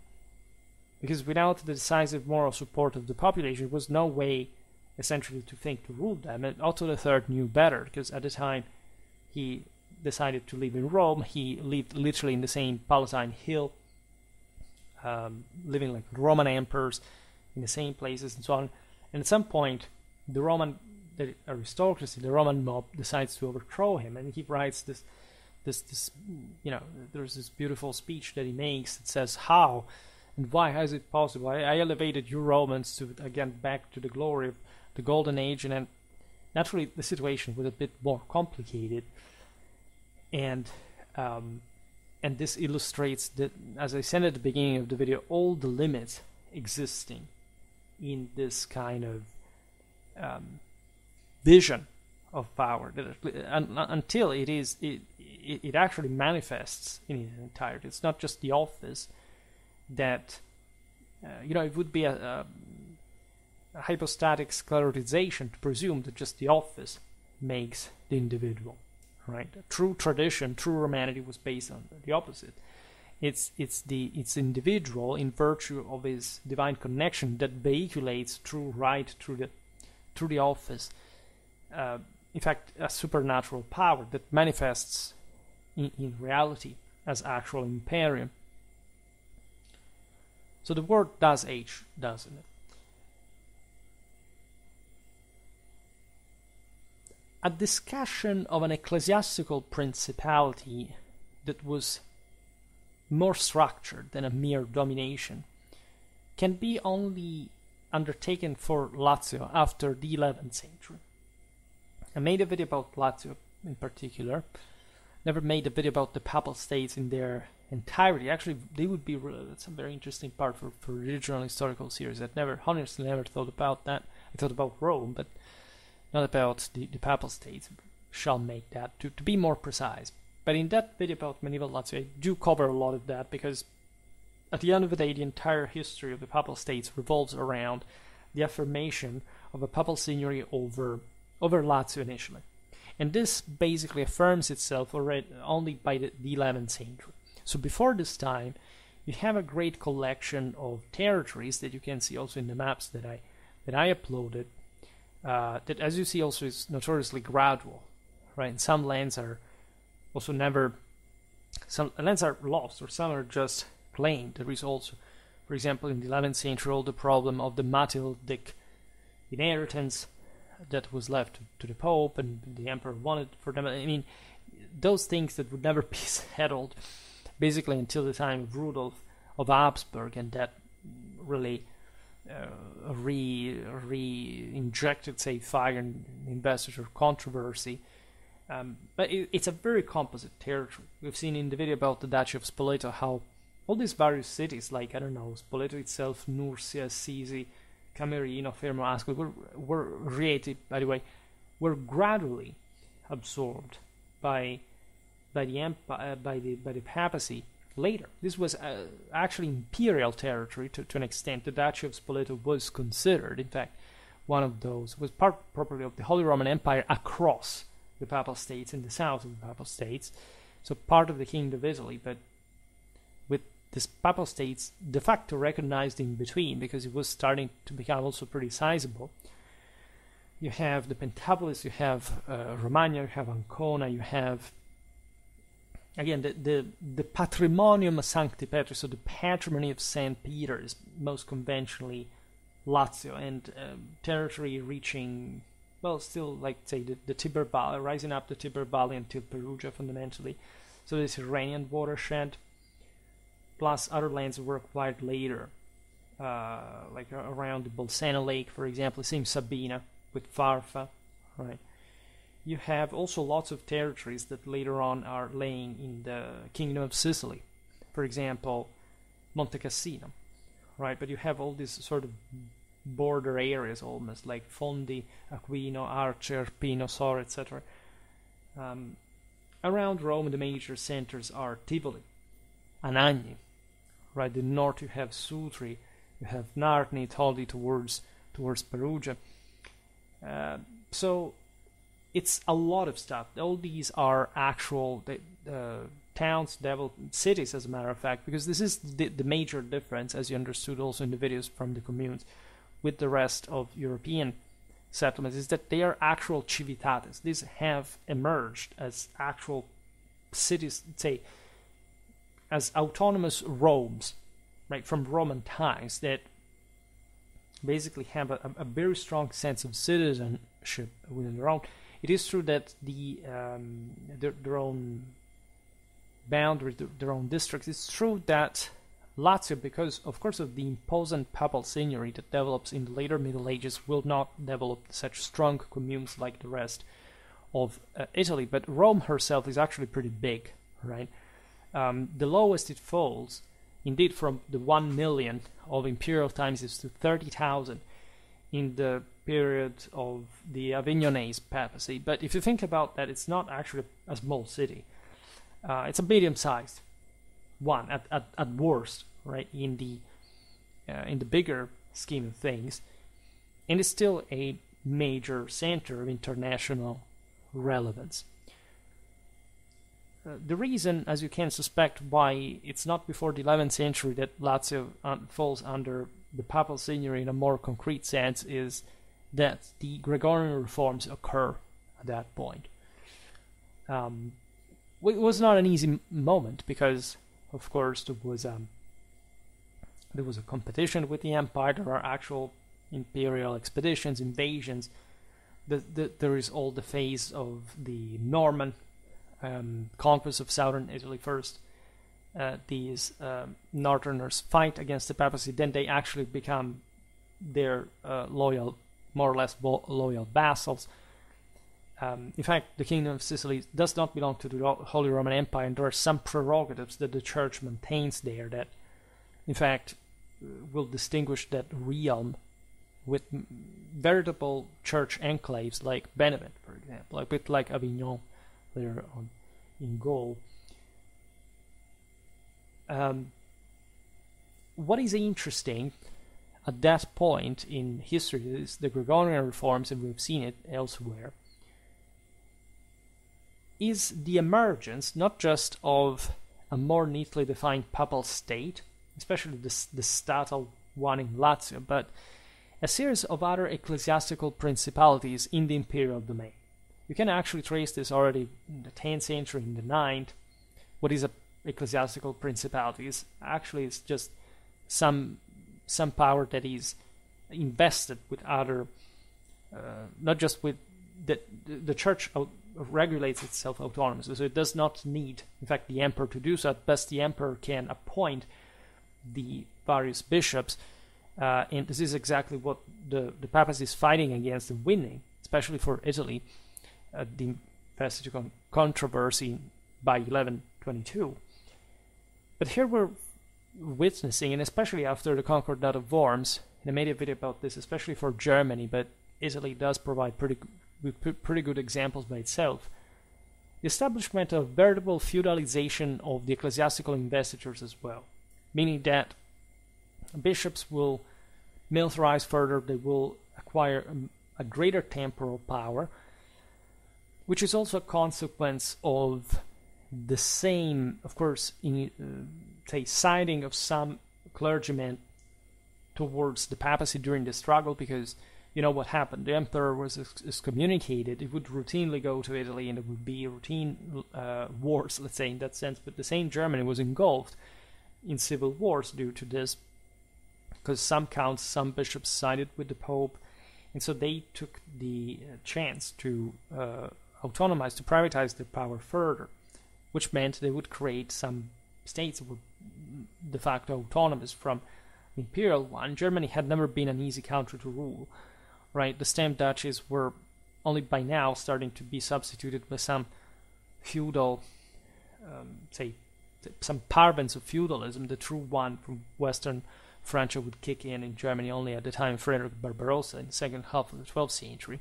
Actually, as a consequence, also the shattering of the country that occurred after the investiture the Concordat of Worms. So it's feudalization in a broader sense, is the actual failure of the empire to keep up with the development of Europe as far as the local autonomies were concerned. This is the period in which the communes emerged. This is the period in which, in fact, these other principalities start taking sort of more autonomous stance against the emperor itself, or at least against his prerogatives. And so the situation is very different from before. Like a Charlemagne could conquer Europe and do it, and with this granitic, gigantic force. And then, of course, there wasn't much to keep it together with, but still, it left major legacy. Here, there is something, if you want, more civilly ordered, as a matter of fact, more cautious with regarding the local prerogatives and customs. It's a very interesting era, juridically speaking, as we were saying before, because so much is defined during the investiture controversy in terms of civil and canon law. But this is, in fact, a type of Europe that, fortunately, does not kill its own autonomies like the Byzantine Empire does. This is a type of feudalism that the same emperors accepted because it reflected the actual respect we were talking about before for actually earned liberty. The sense that if you were a nobleman and you were free because you were so powerful that you just recognized imperial authority, but then you went on your own, there was no state imposing you any kind of obedience like it could have been, I don't know, the Byzantine one or the one in late antiquity that eventually collapsed. There was free room for this cooperation, for this coordination. That's why there was, for example, a single church here. That's why the Gregorian reforms were successful. They were accepted. There was no schism in the West. if anything, the Romano-Frankish world, the Latin Germanic one, that is separated from the Byzantine one in a sort of irreversible way, because they realized that there was nobody who could really bind them in that way, and so the same emperor could rule, and you can have such great dynasties like the Swabian one that can reunite the entire system, but without infringing on at least, some the majority of autonomies. At least there are some autonomies that become very powerful by themselves and that can compete, you see, the Lombard League and the Saint Papacy against the Holy Roman Emperors, and even winning, right? But it's in fact a type of Europe that maintains its own autonomy and its own power and its own capacity to expand further. All right, the papacy is actually part of this all. You can consider the Principality of the Church of Rome as one of these states emerging the same way, just like, I don't know, in Germany or in Italy, other ecclesiastical principalities were flourishing and acquiring an institutional relevance within the same empire. As we were saying before, Cologne, Mainz, Trier, Salzburg, Aquileia, etc. There are other centers like Ravenna, for example, that decline because the papacy is finally able to, not really much crossing the Apennine in terms of direct control, but to, let's say, curb the influence of that archbishopric, because now the papacy is beyond anything else. It's beyond even the ecumenic council. And for reasons that are not to be explained in this video, but that of course have to do with, I would say, the ultimately logical conclusion of what had been the premises here of that massive spiritual legacy that Rome had been harvesting without end since the beginning of its existence. An astonishing success, and this could have not happened without consensus. How do you think in the 11th century you can carry out a Gregorian reforms? The papacy sends guys knocking at every door telling them what to do. This was a broader phenomenon, a matter of broader conviction and belief, something deeply felt by people of the time at a high level, not just at a lower level. So in the other regions granted to the papacy by, just that we mentioned them, by the Franks in the 8th century, the political presence of the Church of Rome did remain relatively weak, particularly in the aforementioned Romagna, where it faced significant opposition from the Archbishop of Ravenna.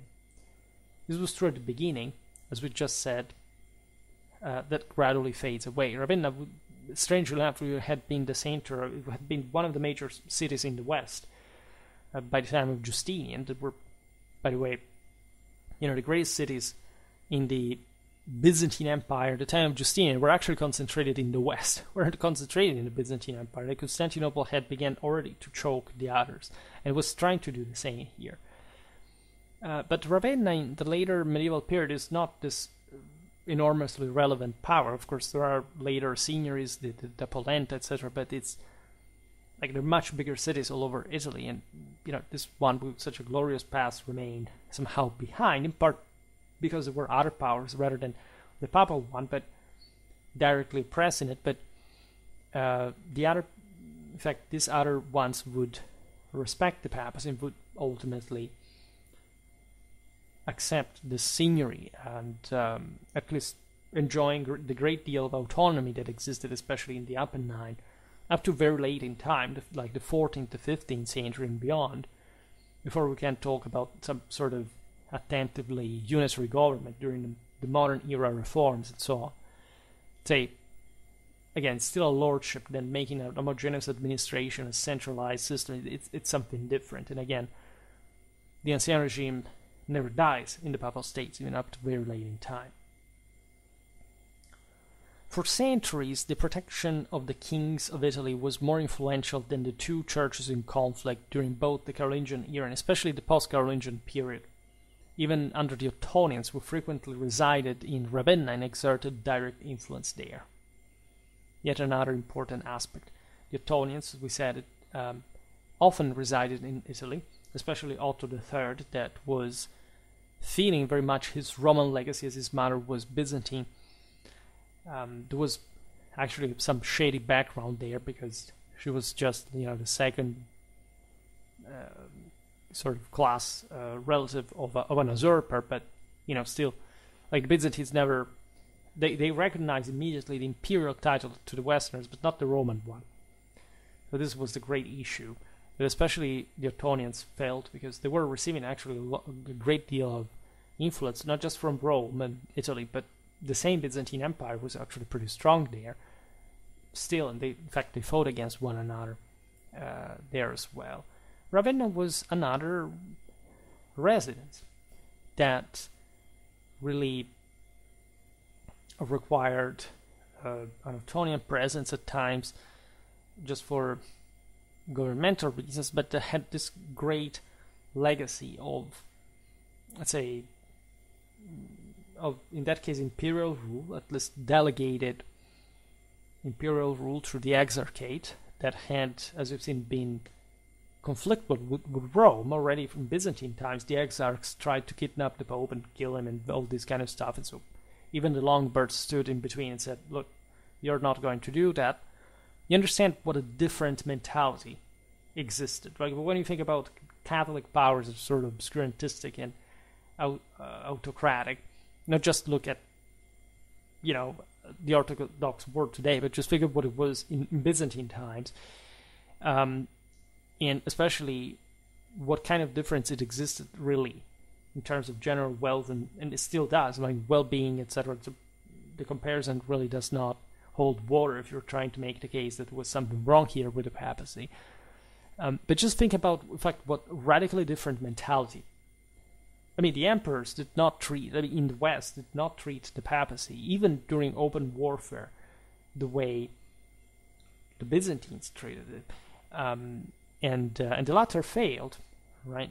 The former sort of did, but say, by the modern age, papacy and empire were friends, and this was, of course, a very good thing. But of course they had tested each other, because they had tested the same subjects of the empire regarding the definition of these imperial papal prerogatives. I think this is a very important aspect in the story, that you're not asking there to some... You see, if you say investiture controversy, what is it? It's the papacy versus the empire, okay? But in the definition itself, you are sort of not just overly emphasizing some sort of ideological clash that did not exist in the complete sense of, say, all the papacy as a concept versus all the empire as a concept, or some antithetic things. First of all, they weren't. They had also, and they would always keep cooperating. I can't stress that enough. But it's much more than that. It's much more Westernness that's being involved here in the equation.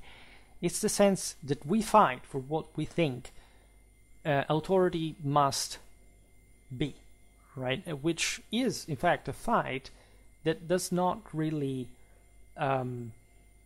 oust any of the contendants at the time. Again, nobody said, let's erase the papacy. Nobody said, let's erase the emperor. Let's just regulate what each other's prerogatives and roles really are, because we want to be governed, right? We want to have the sword protecting us. We want to have the clergy praying for our salvation and informing, and these two powers informing one another, teaching us what we have to do with body and soul, right? And this is the beautiful unitarity of the West. It indeed did hide to a true extent, because surely the church did hide this at some point, but in large part because it had already been forgotten. As a matter of fact, the true traditional principle of, say, I can make it alone to save myself, which of course the church had become, say, was embodied the metaphysical consequence or the fact it could not be attained up to, at least in that point in history. So the Saint Church was in theory possibilist at the beginning, especially when you realize, again, the relation with great figures like the Saint Charlemagne, aside from all the possible interests that of course we can enumerate. But let's say the fact that this man had definitely accomplished something that the Saint Church believed to be divine, to an extraordinary level, right, of, say, not full God, but those, I mean, a level that could help bringing back Christendom to divine unity. And that's why they conferred imperial and Roman title, especially.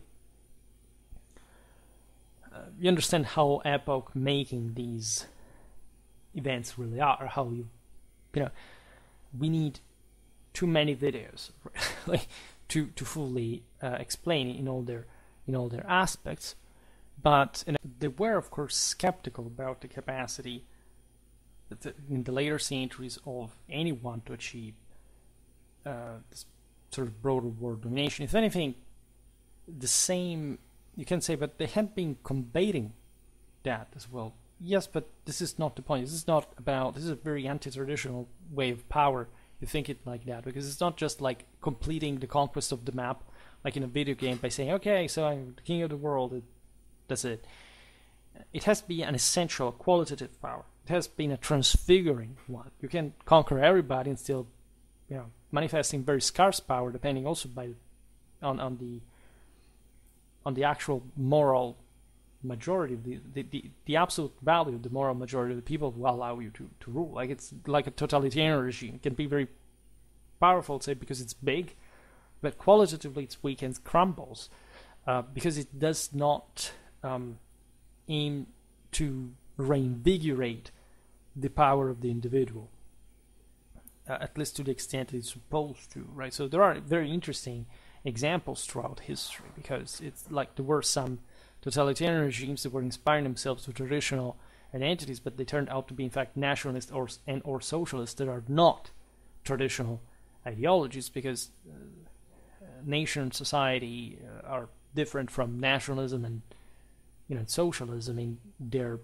role in the universe. You can't insist on something that is separated from the sacredness as the center of the cosmos. And so Romanity, for how the last golden era period, the one appearing between the Bronze and the Iron Age, right in between, like this, the reign of Augustus, also the one of the birth of Christ, really can be like. So again, there are concepts which I realized that you wouldn't hear around. I also sort of repeat myself to an extent to inculcate them. They are worth being explored more, right?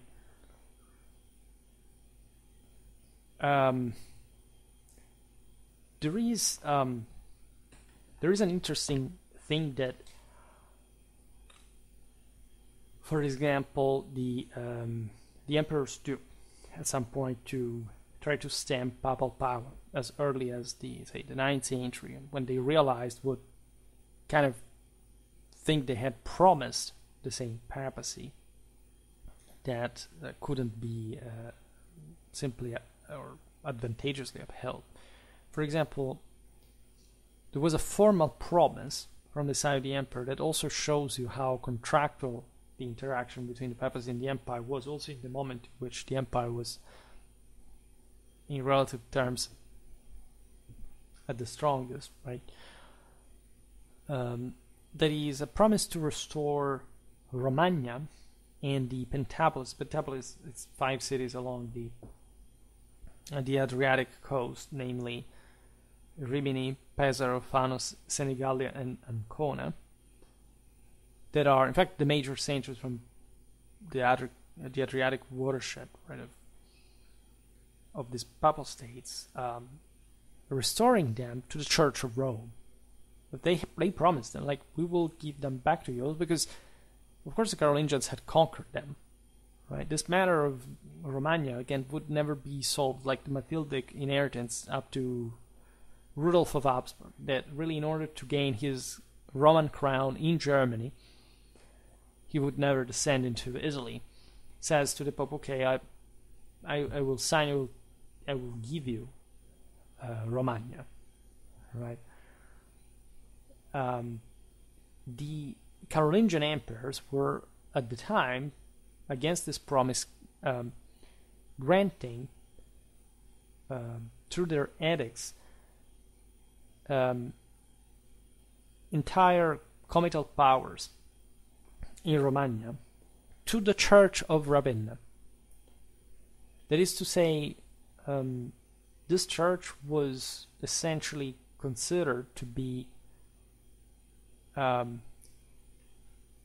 paralleled by some comital power that was evidently falling outside of what Rome had requested, being merely an earthly, in fact, a non-earthly domain. This is why, in fact, the county of Romagna continues.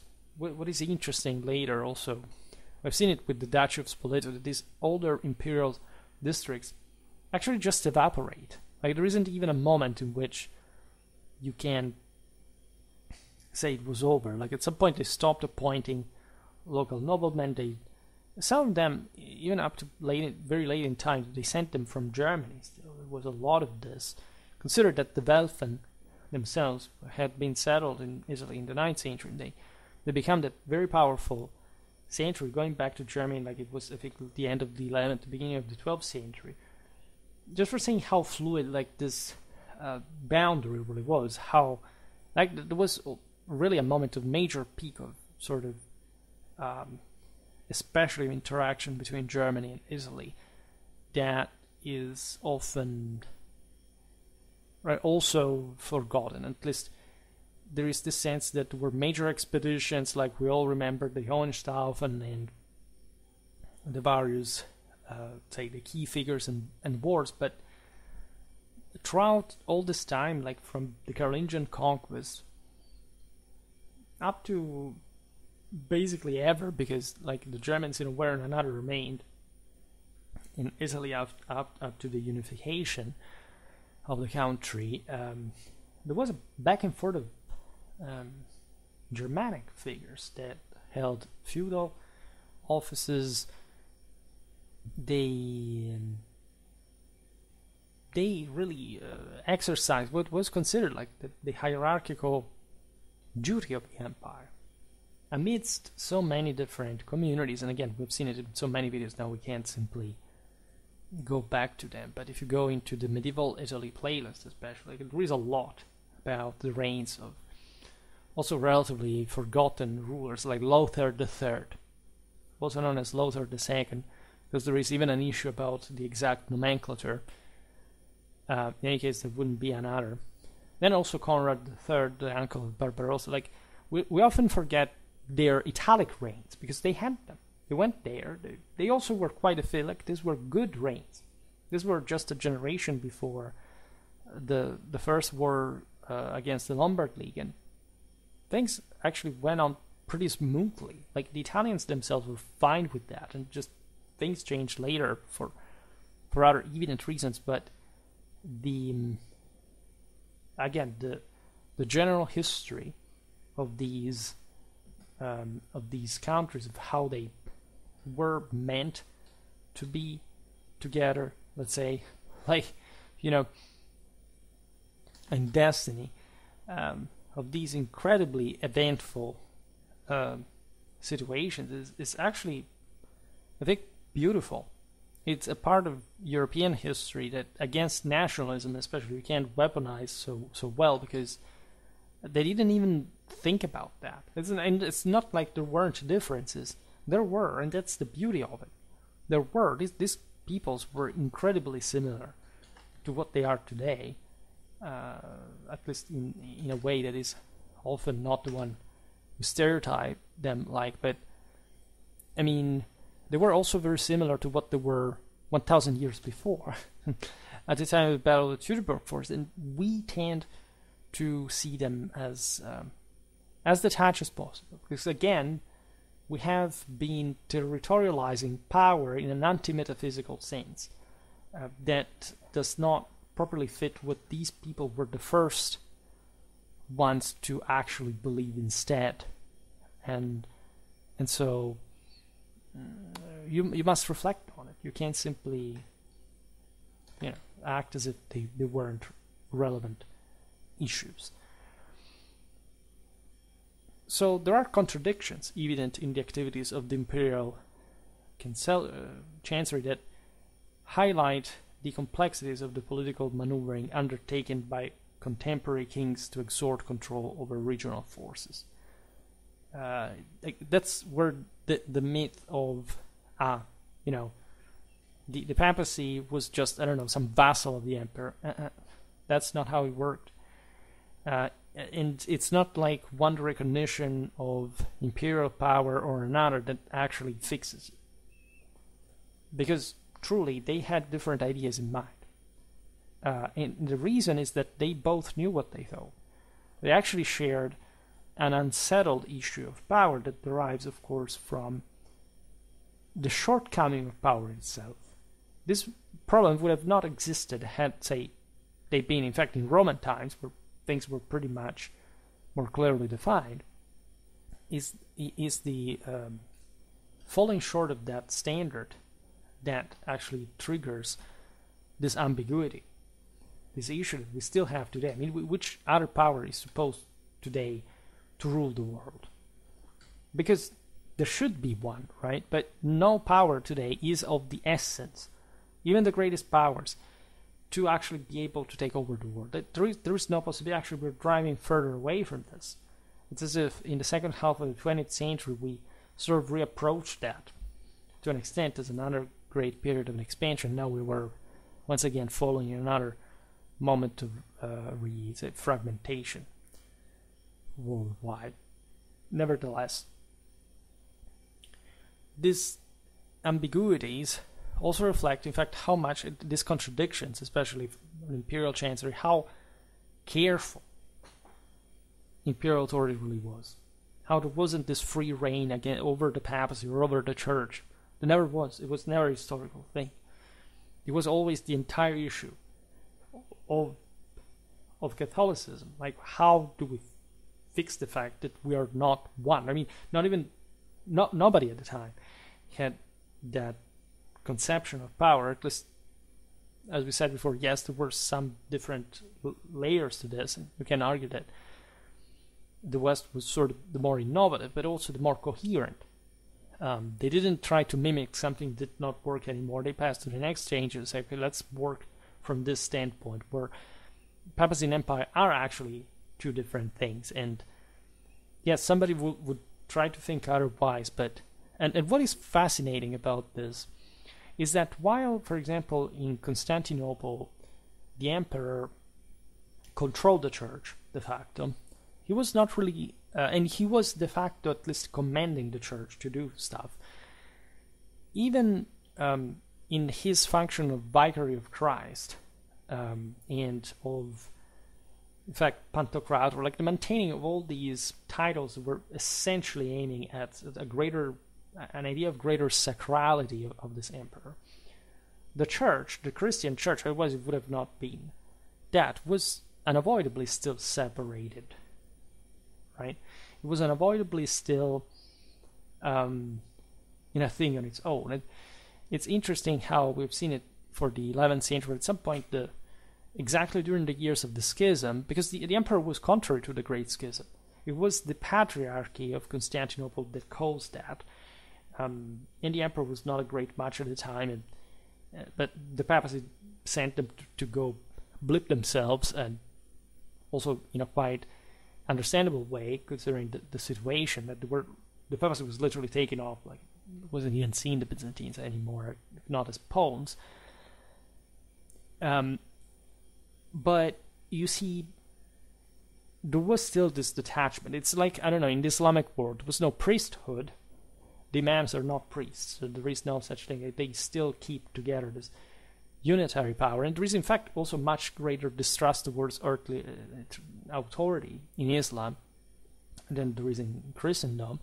But even more significantly, there isn't such a thing like an only empire. I mean, in Europe, even if the empire was, of course, not, say, what we call the Holy Roman Empire, was not really controlling everything, evidently so, and there was even another empire in parallel with it, that is the Byzantine one.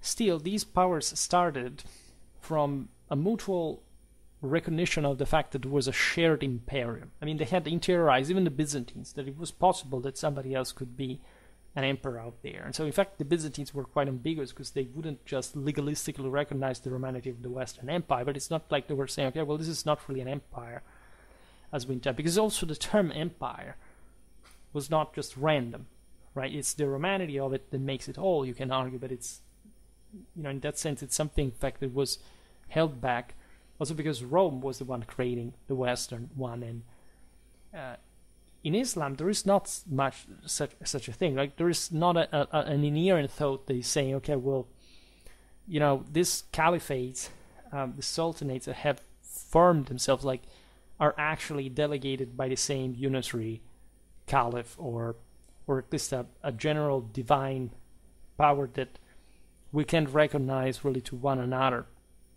At least the relations, paradoxically, within the Islamic especially in the so-called Golden Age of Islam, the Islamic world are very intense. But these powers are all not recognizing one another, are all essentially detached. They also develop in properly different areas that some of them do not even see one another. I mean, what does the Caliphate of Cordoba have to do with the Abbasid one?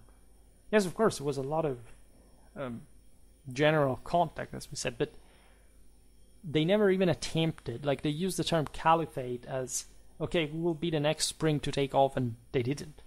Instead, at least, say, the Byzantine Empire, the Holy Roman Empire were much longer lasting things that definitely displayed that something even between one another was really the actual deal, not just because they were Christian powers, but because they had a much greater consideration for the Catholic essence of Romanity, which is something that that Islam did not recognize, which is also very interesting. I mean, the fact that everybody recognized the Romanity of the Empire in the West, right? Even some English kings, like in the 10th century, they styled themselves as not even imperatores, but basileuri, because they were aware of the fact that at least Constantinople seemed like, you know, a genuine continuation of the empire, and or they wanted to. That's naturally an exception. It's not much something that the English interiorized or formalized. They would have preferred imperatores. This is true also in Spain. There are some,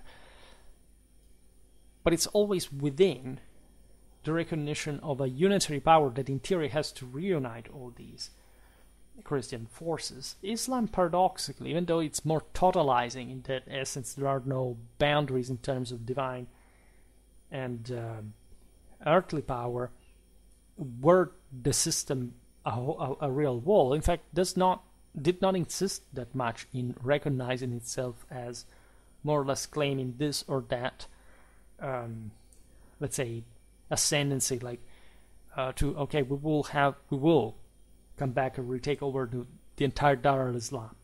It's more like a detached concept than anything ever attempted. The Westerners did kind of attempt, instead, did still maintain the sense that they were making a cyclopic work to reunite finally the two churches in the Mediterranean. And it was about to happen. It did actually happen. I mean, Constantinople was conquered. Even the Ruthenians at some point created the Uniate Church. The 13th century was the apogee of the West. It was a major moment of blowback for the same Muslims. But, I mean, these are things you have to look at in some sort of shaded fashion. All right, you must be able to enumerate these things, not merely as a list, but as how big were they.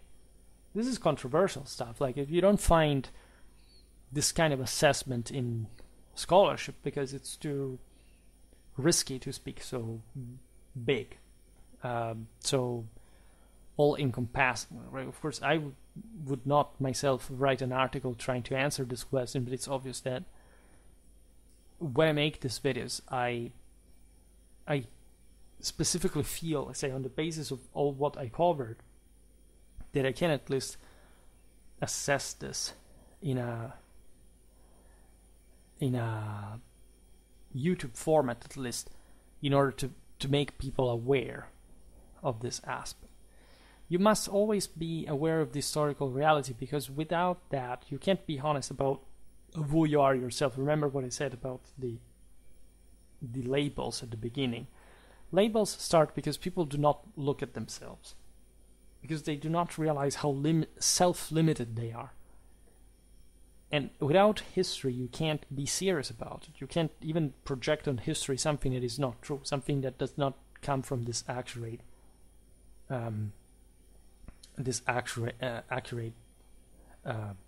scale.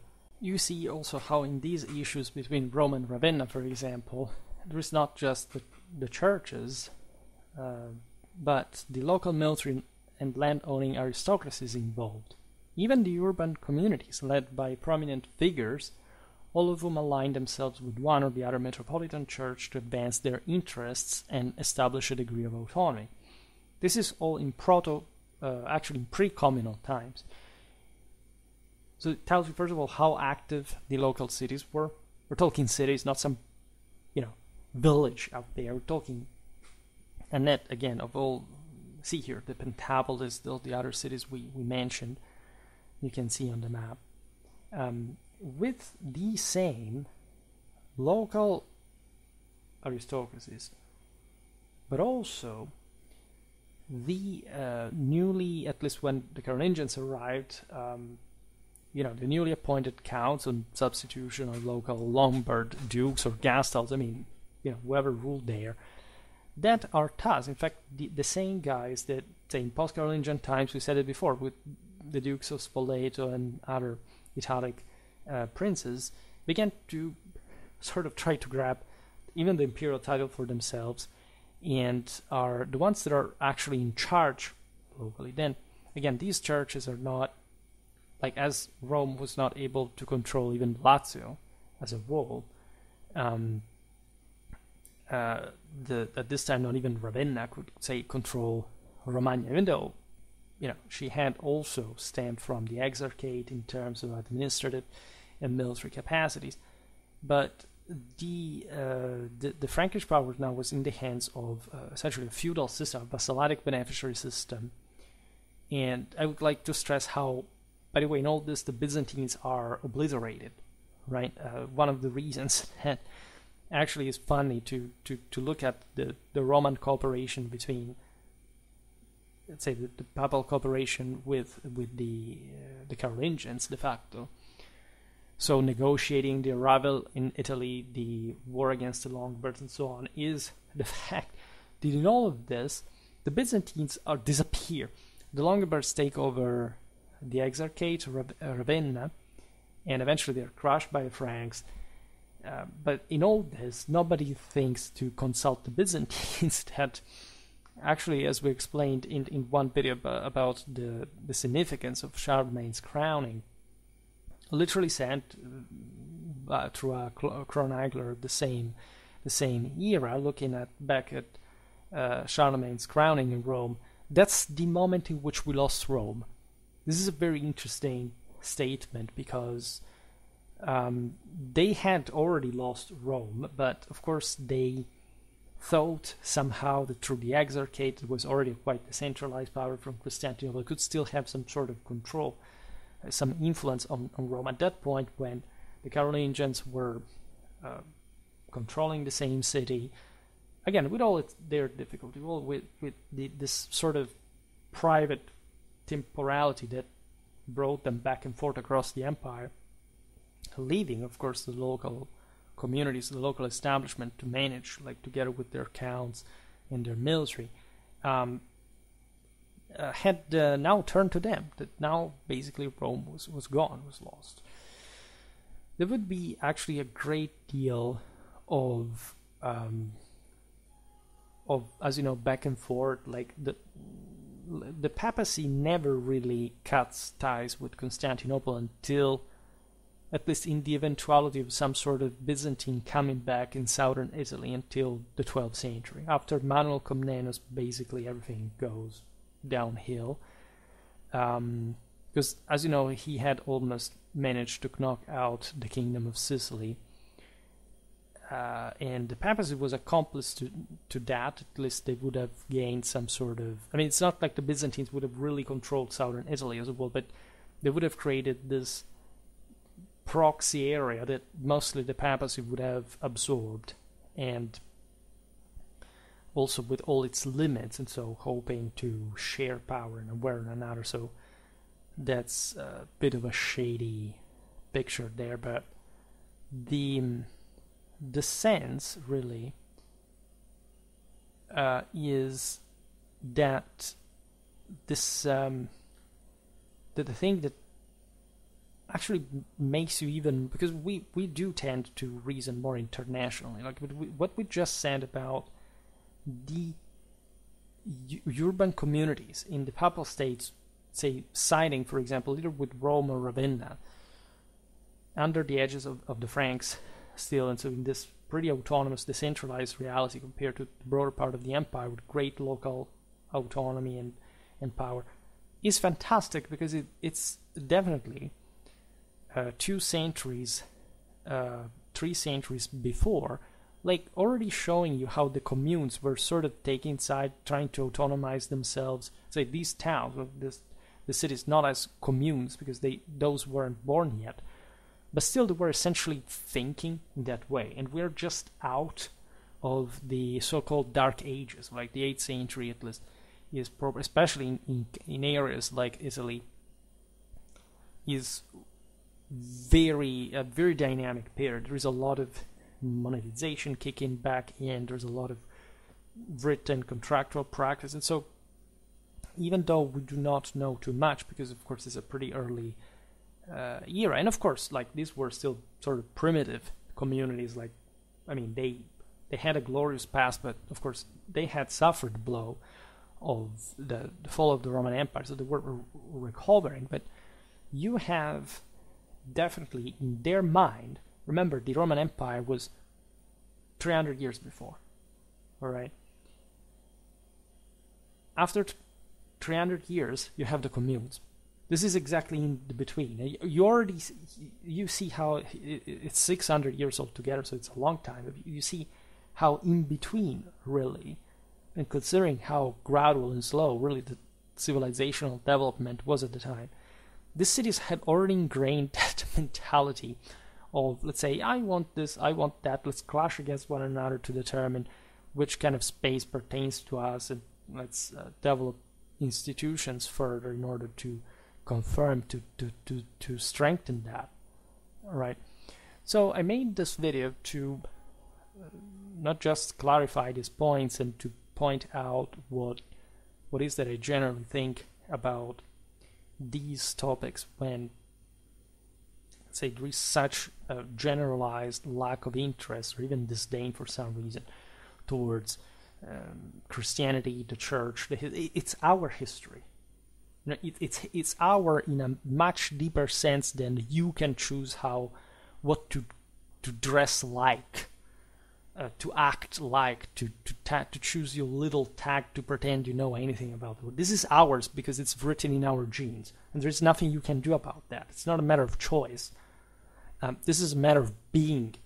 It's a completely different matter, right? And this is our history. What do we do with that?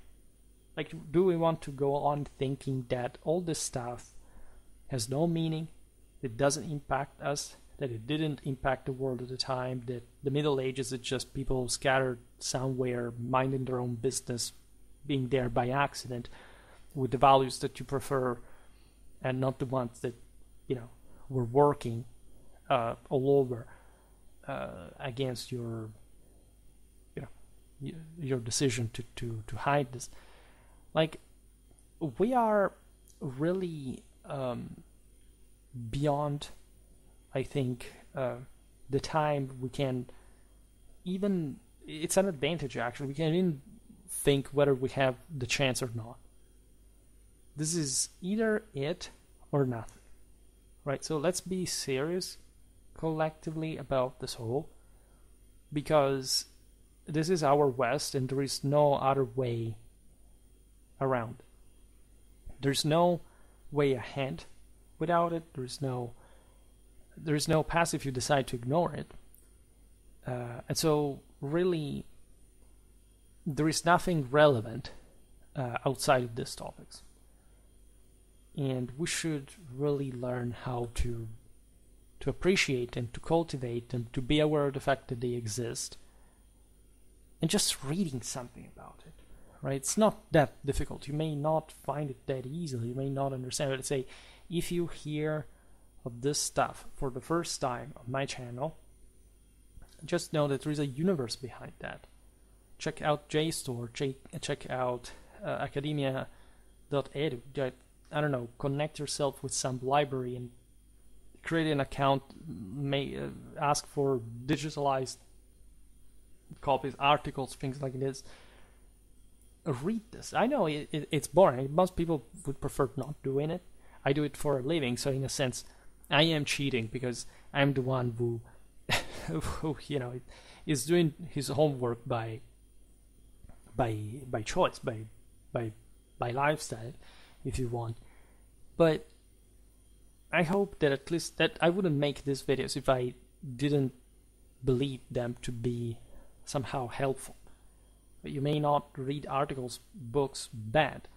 Okay, you may not have time, but if you're listening to me, of course those are a better option, but also just listening to me, if you don't want to do that either, maybe a way to a lot of interesting things. And so there is enough room to sort of space into this, remain wired, let's say, stick around, because here we're not kidding with the whole thing, we're actually trying to bring it to the fore. And I think that if we work together, we can easily do it, we can achieve it, we can obtain a lot more, right, than what we already have. This is in fact a good grateful base from which we should start from altogether. I can be harsh at the beginning. At the beginning of the video, I have this almost defensive attitude that, if I started telling you the story, just like, okay, like there was this thing, blah blah blah, various events and stuff, you would say, but why do I have to learn about this? If I start with a bit more of a shocker, I maybe alienate myself from the sympathy of some subscribers, but others will sort of hold on and get to the point. And I think it's much more interesting this way, because it generates conflict, it generates more issues, and so my channel gets paradoxically sort of more noticed in some way. There's a specific strategy, not just, of course, as far as that is concerned, but about the fact that they must retain your attention also for such a long period of time, and realize it's not easy. But I'm confident you are good listeners, and I know that you are. I see that, and I'm also extremely amazed at the fact that for all the things I say, there is such a widespread appreciation and consensus. I'm glad. Nevertheless, for today, I stop it here. I just hope that you enjoyed this video. If you did, please share it. Otherwise, leave a like or subscribe to my channel if you're interested in my upcoming content. As always, I thank you heartily for listening to me. I wish you a nice time and see you next time. Bye.